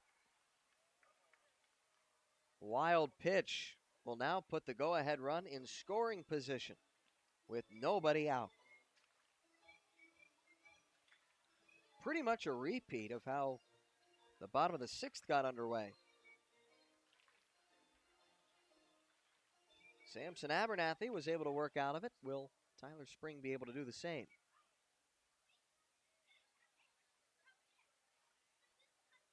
Spring set at the belt. 2-2. Breaking ball, grounded left side. Andy DeJesus to first. And that's a great job of going to the breaking ball when you need to keep Isaac Bernard at second.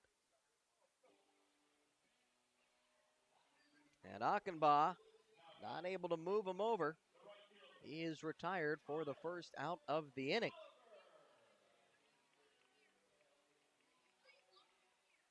Big out number 1 for Tyler Spring and the Otters. I hesitate to even look. You know what I'm going to look at, don't you? Oh, I don't even want to. The suspense will be too much to bear. What did you expect? As Connor Oliver stands in, he's 1 for 2. He homered back in the 2nd. Walked his last time up. He takes a slider for a strike. The Florence Gulls are the only final at this point in the Frontier League. They beat the Gateway Grizzlies 8-4. They're now a game and a half back of the Otters in the Frontier League's West Division. Otters will have to win to try to keep them at bay. Here's the 0-1. Behind the 91-mile-per-hour heater, foul tipped into the catcher Phillips' glove, 0-2. Oh, the strain is more than I can bear.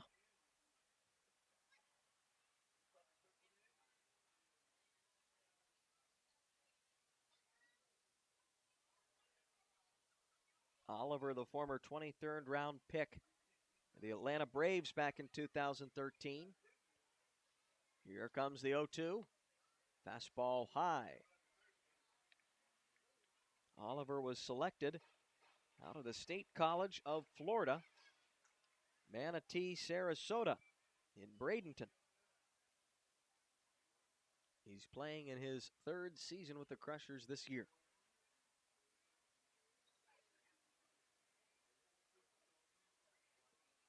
One-two. Wave and a miss at the change. Strikeout for Tyler Spring means that there are 2 down in the bottom of the 7th.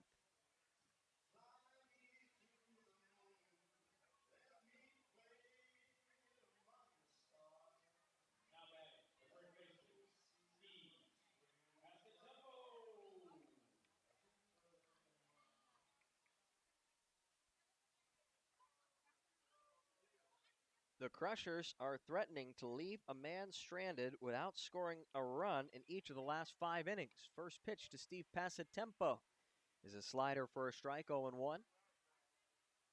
Akanba was stranded at 3rd in the 3rd.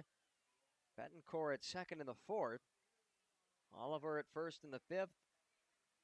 De La Rosa and Callahan at 2nd and 1st in the 6th. And right now, Bernard is at 2nd with 2 out in the bottom of the 7th in a tie game at 4, the 0-1. And here's a fly ball to left. They're going to get out of this. Andrew Penner Two hands, he makes the catch. And for 5 consecutive innings, the Evansville Otters have been able to strand a run in scoring position to boot without allowing the Crushers to add another to their 4 runs they've scored already since the second. It's a 4-4 ball game as we head to the top of the 8th. Otters, Crushers tied at Mercy Health Stadium. You're listening to the Otters Digital Network on YouTube Live.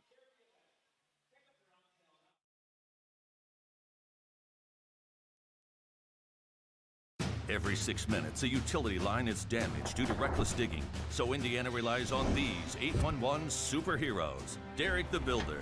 I dig for a living, but I always contact 811. Mary the Gardener. Before I plant a tree, I contact 811. And Mike the Contractor. I contact 811 before I do my work.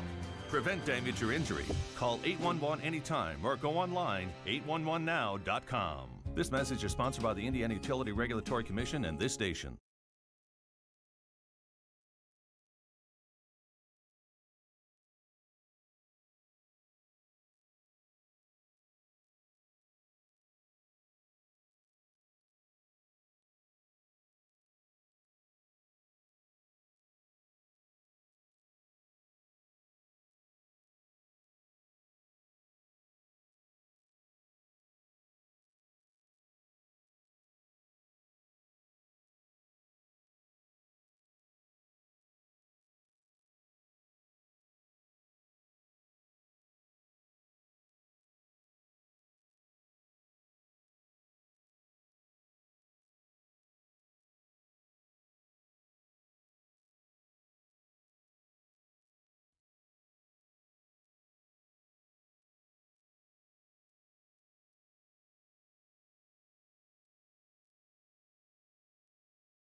Gary Mattis bats in the top of the 8th inning.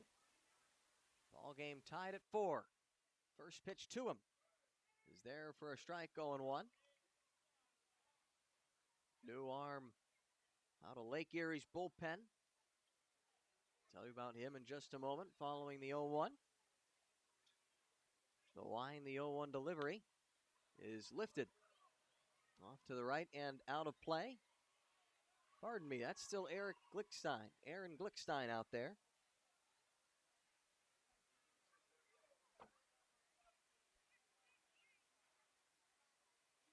He was able to strike out Dakota Phillips. The final out of the Otters half of the 7th. He's ahead of Mattis, 0-2. Right on the fastball is Mattis. Fouled against the netting. Otters having scored 4 unanswered runs in this one. They gave up the lead in the bottom of the 1st. Crushers scratched across a tally then. Then they scored 3 in the 2nd. Another 0-2. Ground ball to 3rd. Charging in is Betancourt. Should be an easy enough play. And it is, though Mattis runs well. 1 down in the top of the 8th. 5-3 the ground ball for Mattis. He's now 1 for 3. Andy DeJesus is also 1 for 3. He drove in a run in the 4th. Part of a 3-run 4th inning for the Otters, in which they came back to within 1. Thanks to a 2-run homer by Riley Crane and the RBI single by the man batting now, Andy DeJesus. And then they would tie it on an RBI knock with 2 out by Andrew Penner.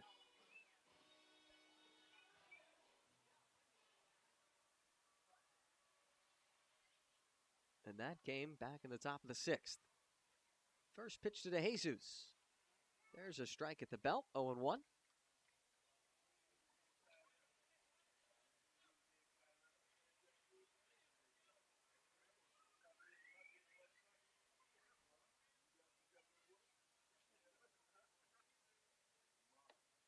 Oh, 0-1 fastball misses low and away to DeJesus, the former ISU Sycamore.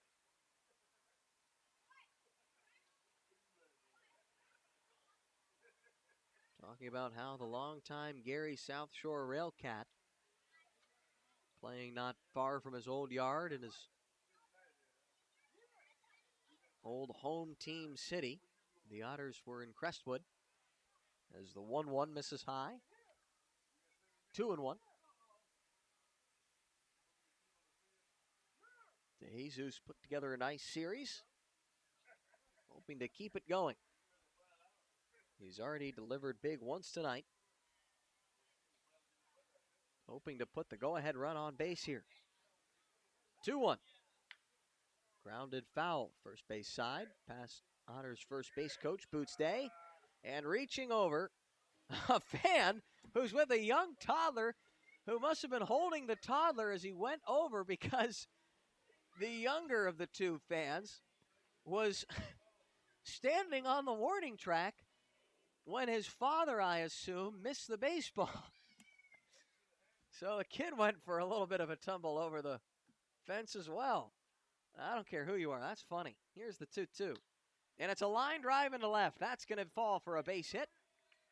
A one-out single for Andy DeJesus. He's now 2 for 4. And for the second inning in a row, the Otters will have the go-ahead run on first base. Andrew Penner singled home the tying run in his last at-bat.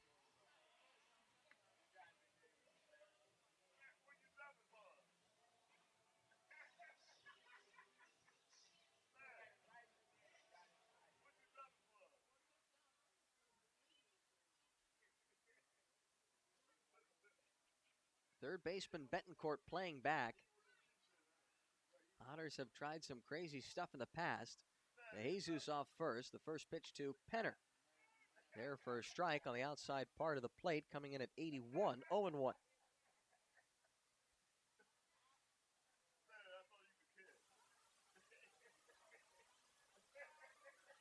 Andrew Penner, the former Washington Wild thing,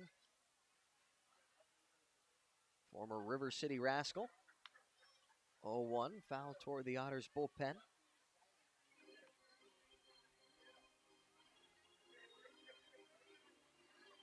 And the all-time leading hitter, the .366 batting average at CSU Bakersfield.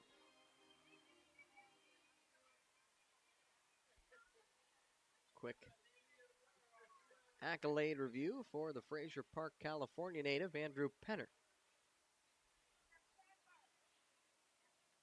26-year-old. Throw over to first. Able to get a hand back in there without a tag is Andy DeJesus.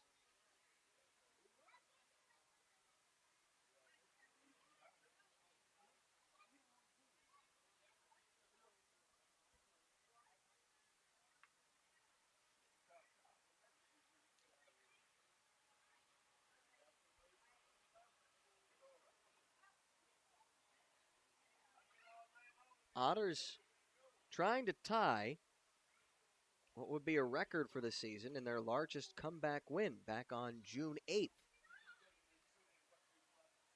when they came back from a 4-run deficit. 0-2, another dive back. Once more, no tag.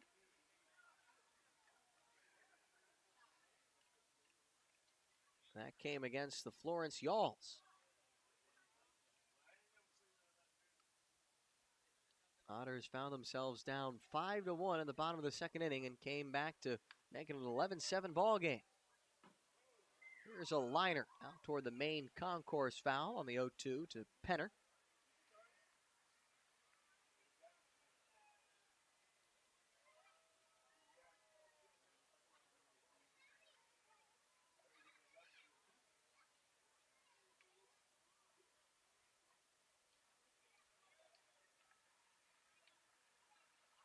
They'll try it again with another 0-2. And once more, Penner able to foul it back.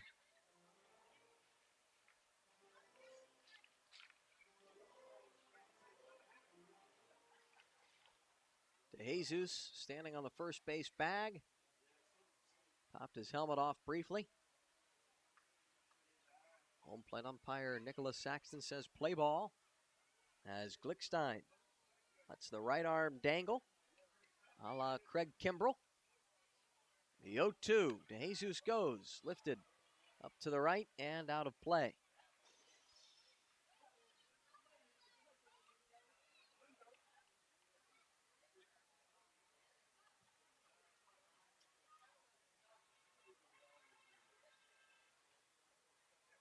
Now, Senator, I knew Craig Kimbrell.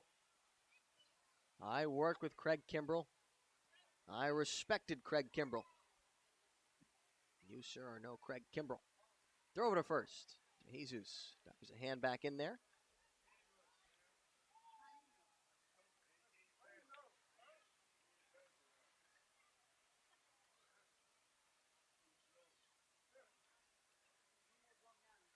Penner 1 for 2 overall. He's also hit by a pitch. Another 0-2. And it's a liner. Oh, snagged by the first baseman, Passatempo, and they'll double up Andy DeJesus. A line drive heading for the right field line. Leaping up with full extension, Passatempo is able to turn what should have been extra bases and possibly the go-ahead run into a double play to end the top of the 8th inning. We have seen some unbelievable defense tonight. Bottom of the 8th coming up, the ball game still tied at 4. Tyler Spring will try to hold it here. You're listening to the Otters Digital Network on YouTube Live.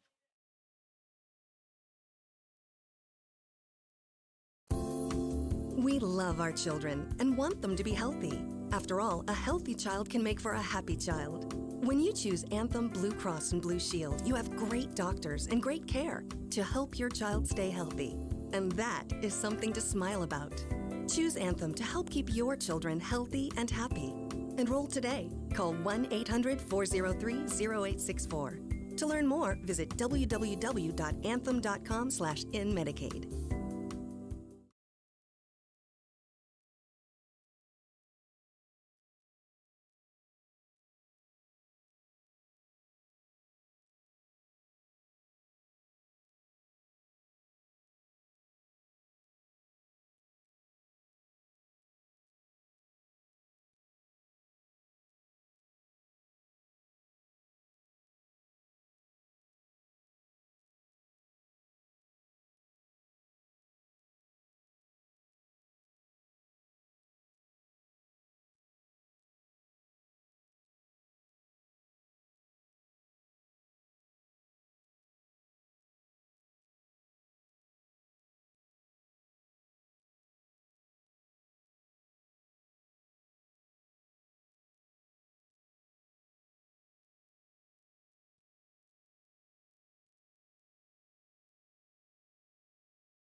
Tyler Spring back out onto the mound, his second inning of work.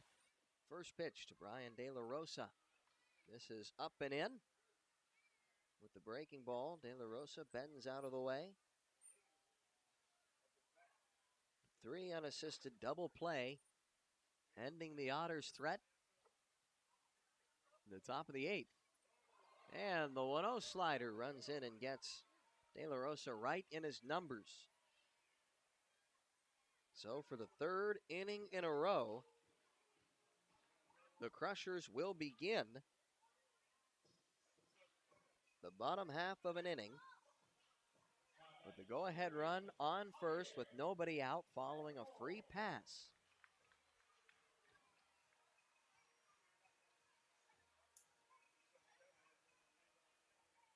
Now Javier Betancourt stands in. Betancourt is 1 for 2. 2-run double in the second. He shows bunt, and the bunt is foul up the first base line.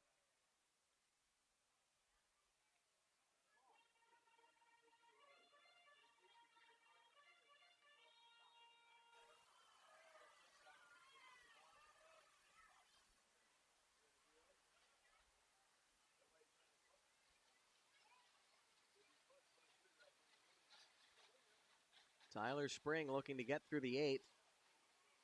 You'd think they might go back to Taylor Wright in the 9th if the game were still tied. Another bunt, and this one is popped up but gets down in foul ground. Off the first base line once more. Andredi Cordero was charging. Right-handed submariner warms in the Crushers' bullpen.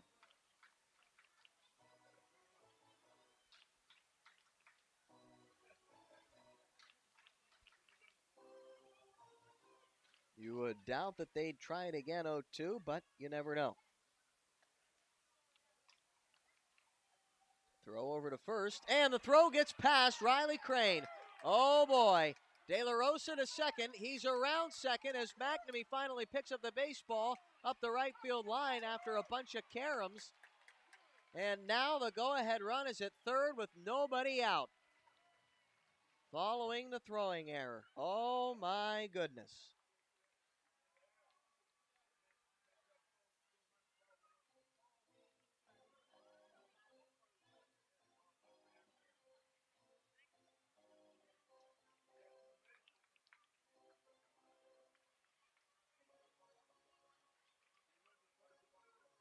What do you do? They bring the infield in.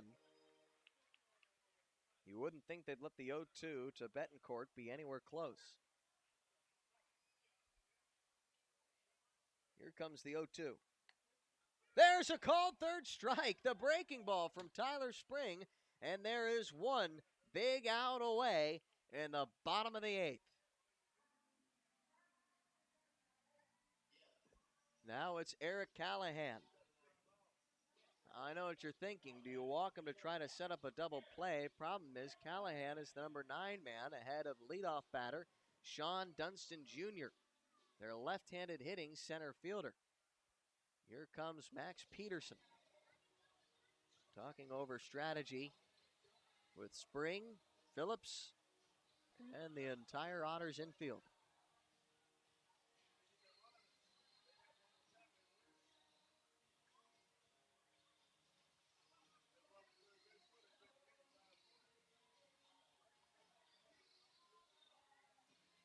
Now Nick Saxton comes out to break up the mound visit.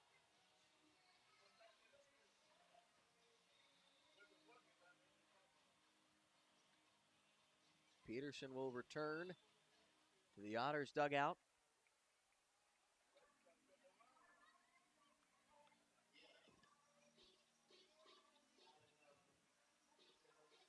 Start him with a breaking ball, do you think? Maybe he rolls over, slow roller to the left side, and try to cut down De La Rosa. First pitch. Breaking ball it was, but it misses low.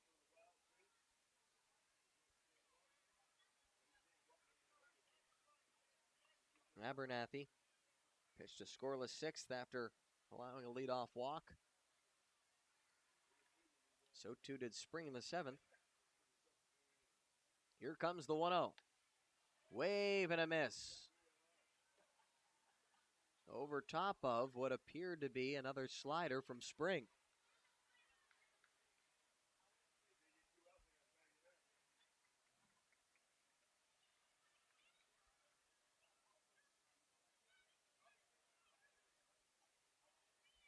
Eric Callahan, who singled his last time up, facing Spring, the 1-1. And that breaking ball misses outside, 2-1.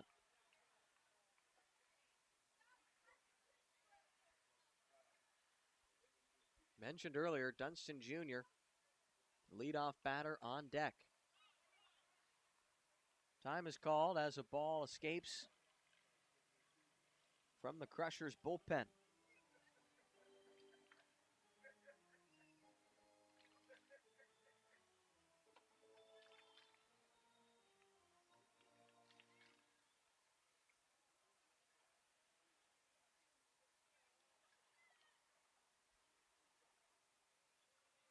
Spring set at the belt.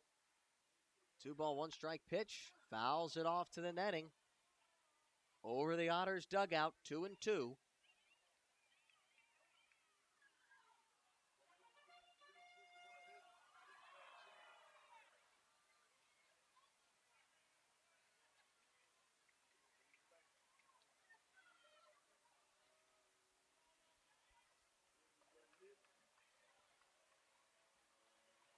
Looking for another strikeout of Spring. Here comes the 2-2. Breaking ball misses away. Now the count is full on Callahan.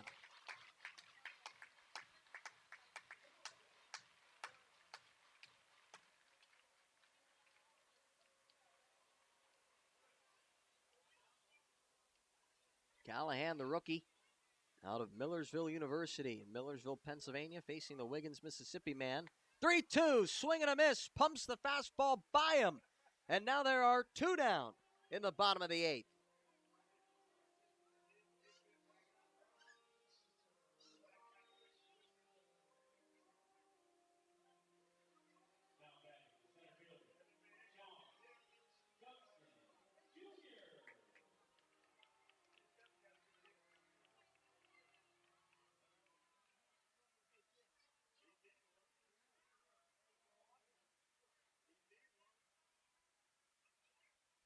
Now it's Sean Dunston Jr., first pitch to him. Fastball away, 1-0.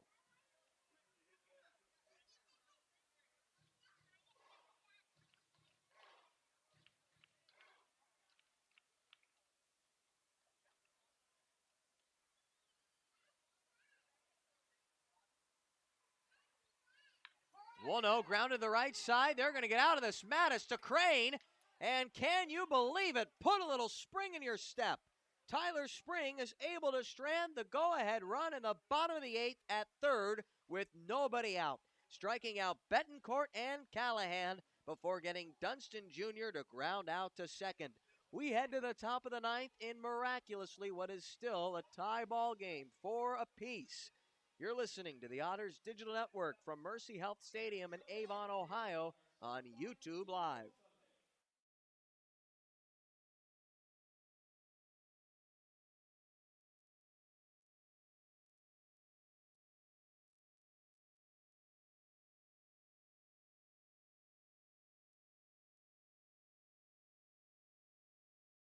Centerpoint Energy's newest generation of safe, efficient energy includes capturing and harnessing the natural power of pure sunshine.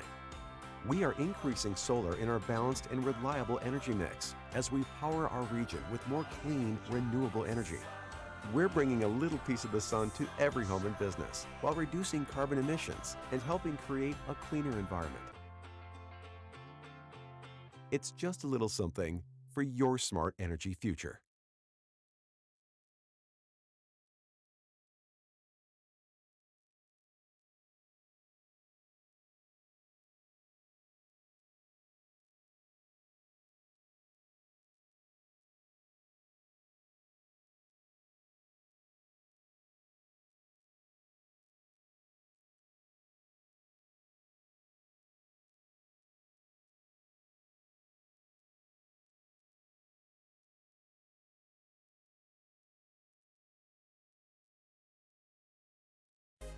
Getting ready and keeping fit for baseball season is hard work.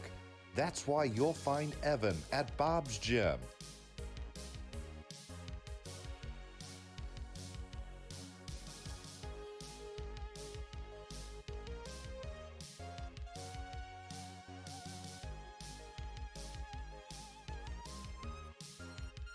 Getting fit, having fun, being an Otter. Be like Evan. Try a free 3-day pass at Bob's.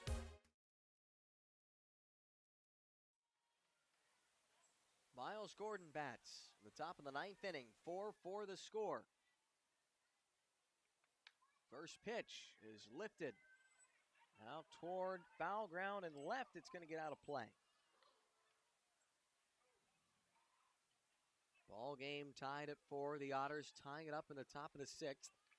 Coming back from a 4-run deficit as early as the top of the third. They didn't score their first run until the top of the fourth. A 3-run inning, and then Andrew Penner tied it up with an RBI base hit with 2 out in the top of the sixth. And they have been tight roping around base runners ever since. Here comes the 0-1. That misses low and away. It's still Aaron Glickstein on the mound.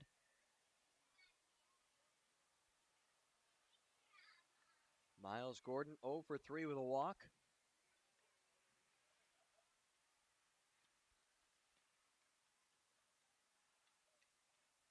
The 1-1. That misses low. 2 balls and 1 strike.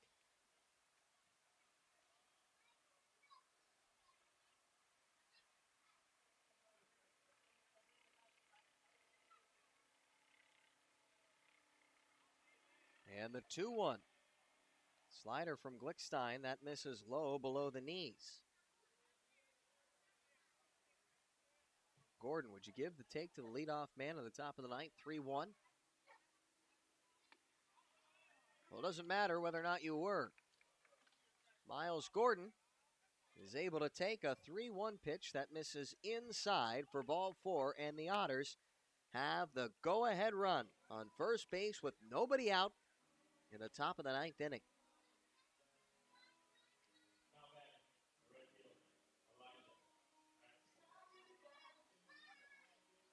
Elijah Mcnamee, he's been 6 for his last 18 entering tonight's game, and he is 2 for 4 tonight. Hot bat as of late. See if they send Gordon for second. Bet you there's a throw coming over first. Huh, no throw over. Wow. First pitch fastball there for a strike on Mcnamee, 0-1.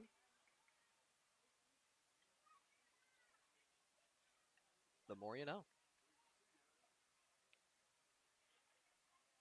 Mcnamee this season, he's hitting .439 with runners on base. 0-1 below the knees. Fastball at 88.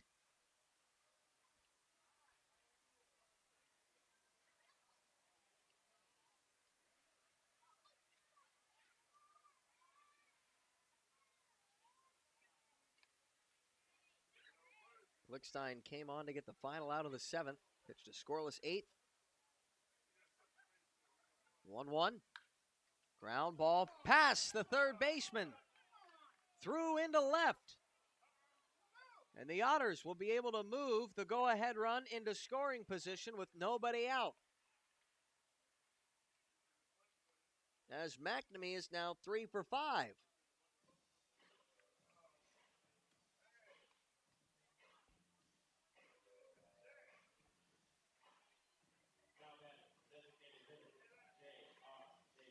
J.R. Davis put a charge into a deep fly ball out to right center field. Sean Dunston Jr., though, he tracked it down and took away extra bases by diving out toward the warning track. See if Davis can get his revenge. Runners at first and second, nobody out. First pitch. There's a strike at 87. Right about thigh high, 0-1.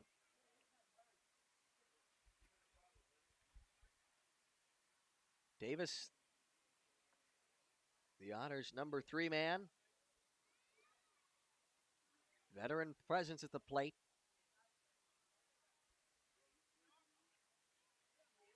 Here comes the 0-1. And it's lifted right side foul, but getting out of play. Davis now in a hole, 0-2.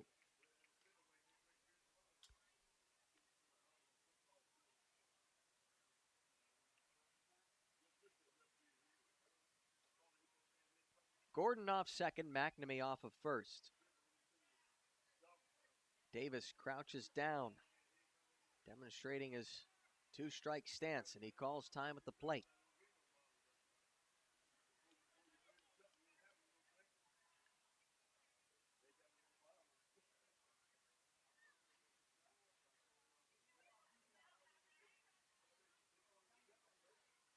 Here comes the 0-2. And it's a high chopper to third. Throw to second, on to first. There will be no throw. Betancourt to Akanba. 5-4 fielder's choice, and now that go-ahead run at third with only 1 out.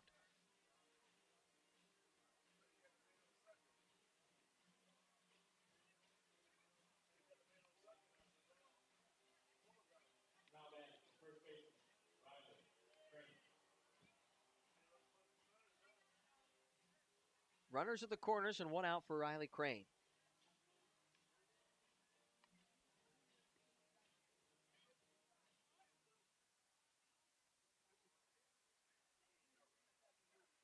Crane 1 for 4 with a 2-run homer back in the fourth. First pitch to him. There's a strike on the outside part of the plate, 0-1.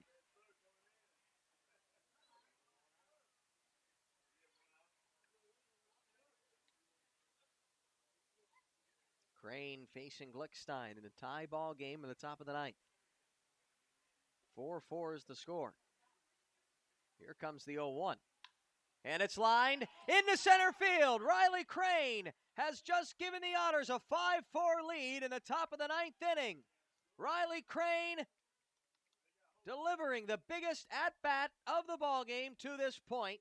The man who had a 2-run homer to get the scoring started has just given them this late lead and completes the 4-run comeback.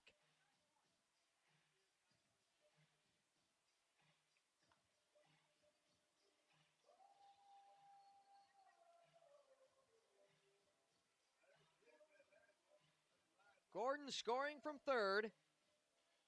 Davis to second.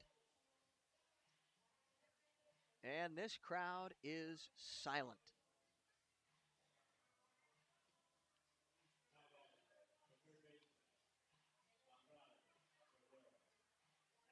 Here is Andredi Cordero. He walked his last time up. Otters looking for some insurance.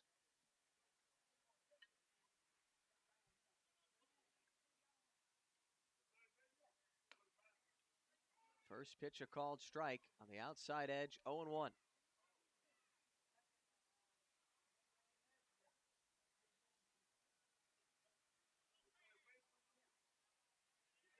Glickstein set at the belt. The 0-1.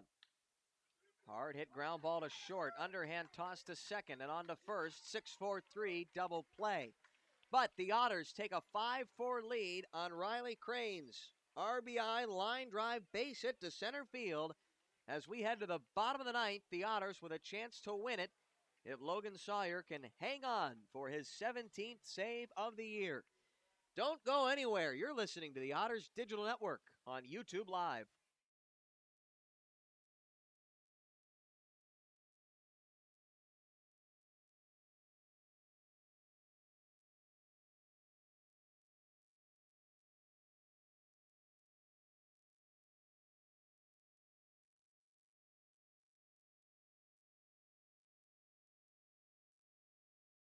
Every 6 minutes, a utility line is damaged due to reckless digging. So Indiana relies on these 811 superheroes. Derek the Builder. I dig for a living, but I always contact 811.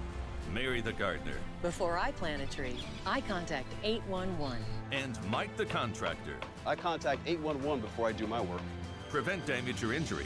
Call 811 anytime or go online 811now.com. This message is sponsored by the Indiana Utility Regulatory Commission and this station.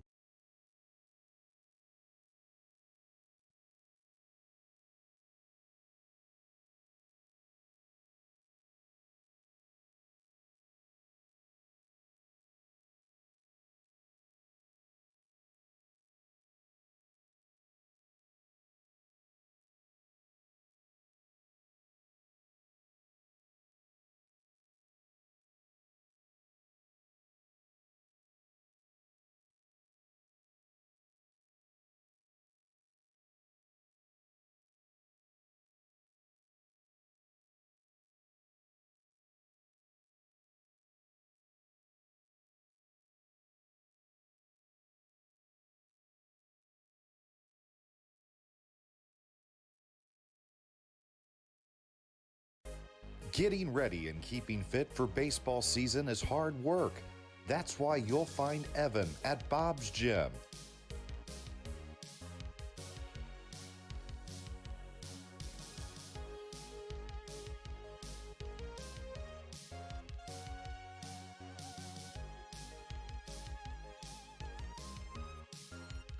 Getting fit, having fun, being an Otter. Be like Evan. Try a free 3-day pass at Bob's. Riley Crane driving in the go-ahead run in the top of the 9th inning with a line drive to center field. Otters now lead it 5-4, bottom of the 9th inning. Here is Logan Sawyer, Otters closer, looking for his 17th save. The first pitch, fastball that misses high. 1-0 now the count on Stephen Kraft. Kraft, who to this point is 1 for 3 with a walk. 1-0, 91, the fastball from Sawyer is there for a strike, 1-1. Sawyer leads the Frontier League with 16 saves this season. 2-3 his record, making his 27th appearance, 370 the earned run average. 1-1, breaking ball, cut on and missed, 1-2. Had Kraft well over the top of it. The second-year crusher out of Western Kentucky University in Bowling Green.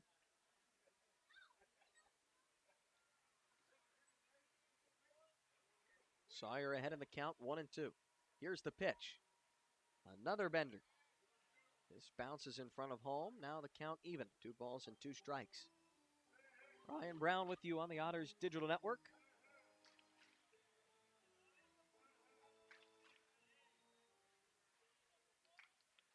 The Crushers offense applying a lot of pressure, but the Otters pitchers not cracking. 2-2. And it's well hit out toward right. Mcnamee to the track. He's got room. Oh, baby. 1 down in the bottom of the 9th. Woo! And this crowd made that a very loud out number 1. Kraft is retired.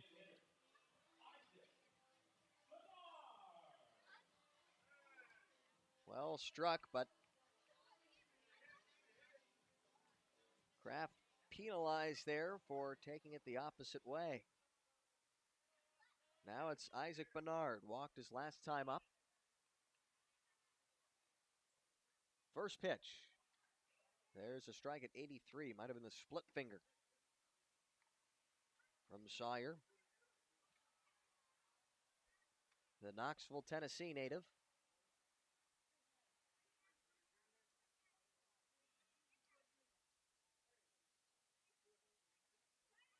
Oh, 1. That's fouled up and over the upper deck here at Mercy Health Stadium. Sawyer picked up his 16th save of the season Wednesday night. Currently tied for 9th. All-time record holders, Evansville Otters single season saves record, 0-2. Yes, he did. Ring 'em up does Nick Saxton. The strikeout for Sawyer, and now there are 2 down in the 9th.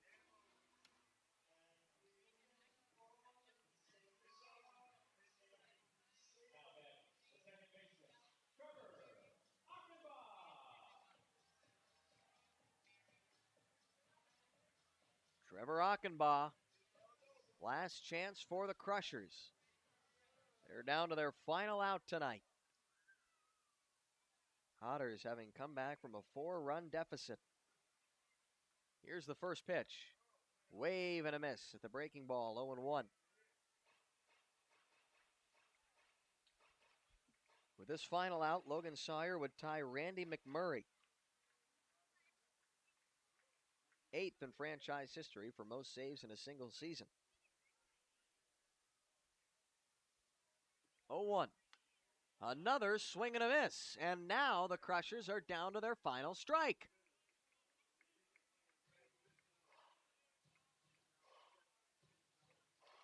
Otters trying to seal the 4-run comeback.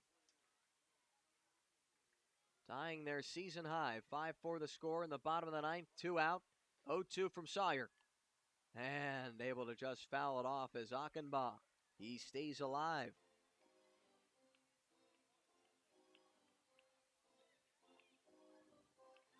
Able to hang in there against the 94-mile-per-hour heater. They'll do it again. 2 out. 0-2 from Sawyer. Swing and a miss, strike 3. And that one went swimmingly. The Otters coming back from down 4 runs to win it 5-4. Scoring the go-ahead run in the top of the 9th. Riley Crane with the RBI line drive to center. Andrew Penner tied it in the top of the 6th with an RBI base hit with 2 away.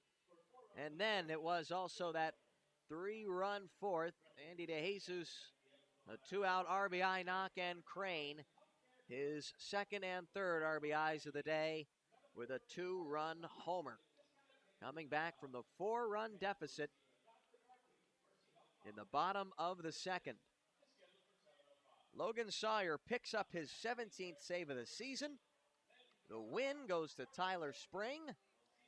His 5th, I believe. Let me check that real quick. He might have 6. Yeah, that's his 5th. And the loss hung on Aaron Glickstein. The Otters, they pick up their 40th win of the season. They are the first Frontier League ball club to win 40 games this year, and they remain 2 games up on the Florence Yawls in the West Division. Taking the ball game by a 5-4 final. Let's go around scores. In the rest of the Frontier League of interest, the Florence Yawls beating the Gateway Grizzlies 8-4 at Yawls Ballpark. The Southern Illinois Miners, they are still in the top of the 8th inning at home against the Joliet Slammers. 8-6 is that score. Slammers on top, and the rest are finals. Here they come. New Jersey Jackals fell to the Washington Wild Things at Wild Things Park, 8-1. Tri-City Valley Cats taking one from the Sussex County Miners at Joseph L. Bruno Stadium at home. 6-4 was that final. Équipe Quebec on the road in New York. Palisades Credit Union Ballpark beating the Boulders 8-3. And the Windy City Thunderbolts able to now win 2 in a row against the Boomers. 8-3 their final from Wintrust Field in Schaumburg. Those are your scores from around the league. Well, well, well. The Evansville Otters came back from down 4 to win it 5-4. There were 1, 2, 3, 4, 5, 6 consecutive innings that the Otters pitchers managed to strand the would-be go-ahead run on base that reached with, in 5 of those 6, nobody out, and in 5 of those 6 innings, he would reach with nobody out and in scoring position. 5 out of 6 innings. That was an impressive feat for Austin Gossman, Samson Abernathy, Tyler Spring, all together. And then the 1-2-3 lockdown inning for Logan Sawyer, picking up a couple of Ks. That'll do it here from Mercy Health Stadium in Avon, Ohio. The Otters take Game 1 by a 5-4 final. My name is Ryan Brown. Thank you so much for joining me. We'll be back at it tomorrow, 7:05 first pitch Eastern, 6:05 Central. We'll be on the air with a pregame show at 5:50 p.m. right here on YouTube Live. Once more, a 5-4 final in the series opener as the win goes to Tyler Spring, the save to Logan Sawyer, Riley Crane with 3 RBIs and a home run on the night. I want to thank you so much for listening, and let's chat tomorrow.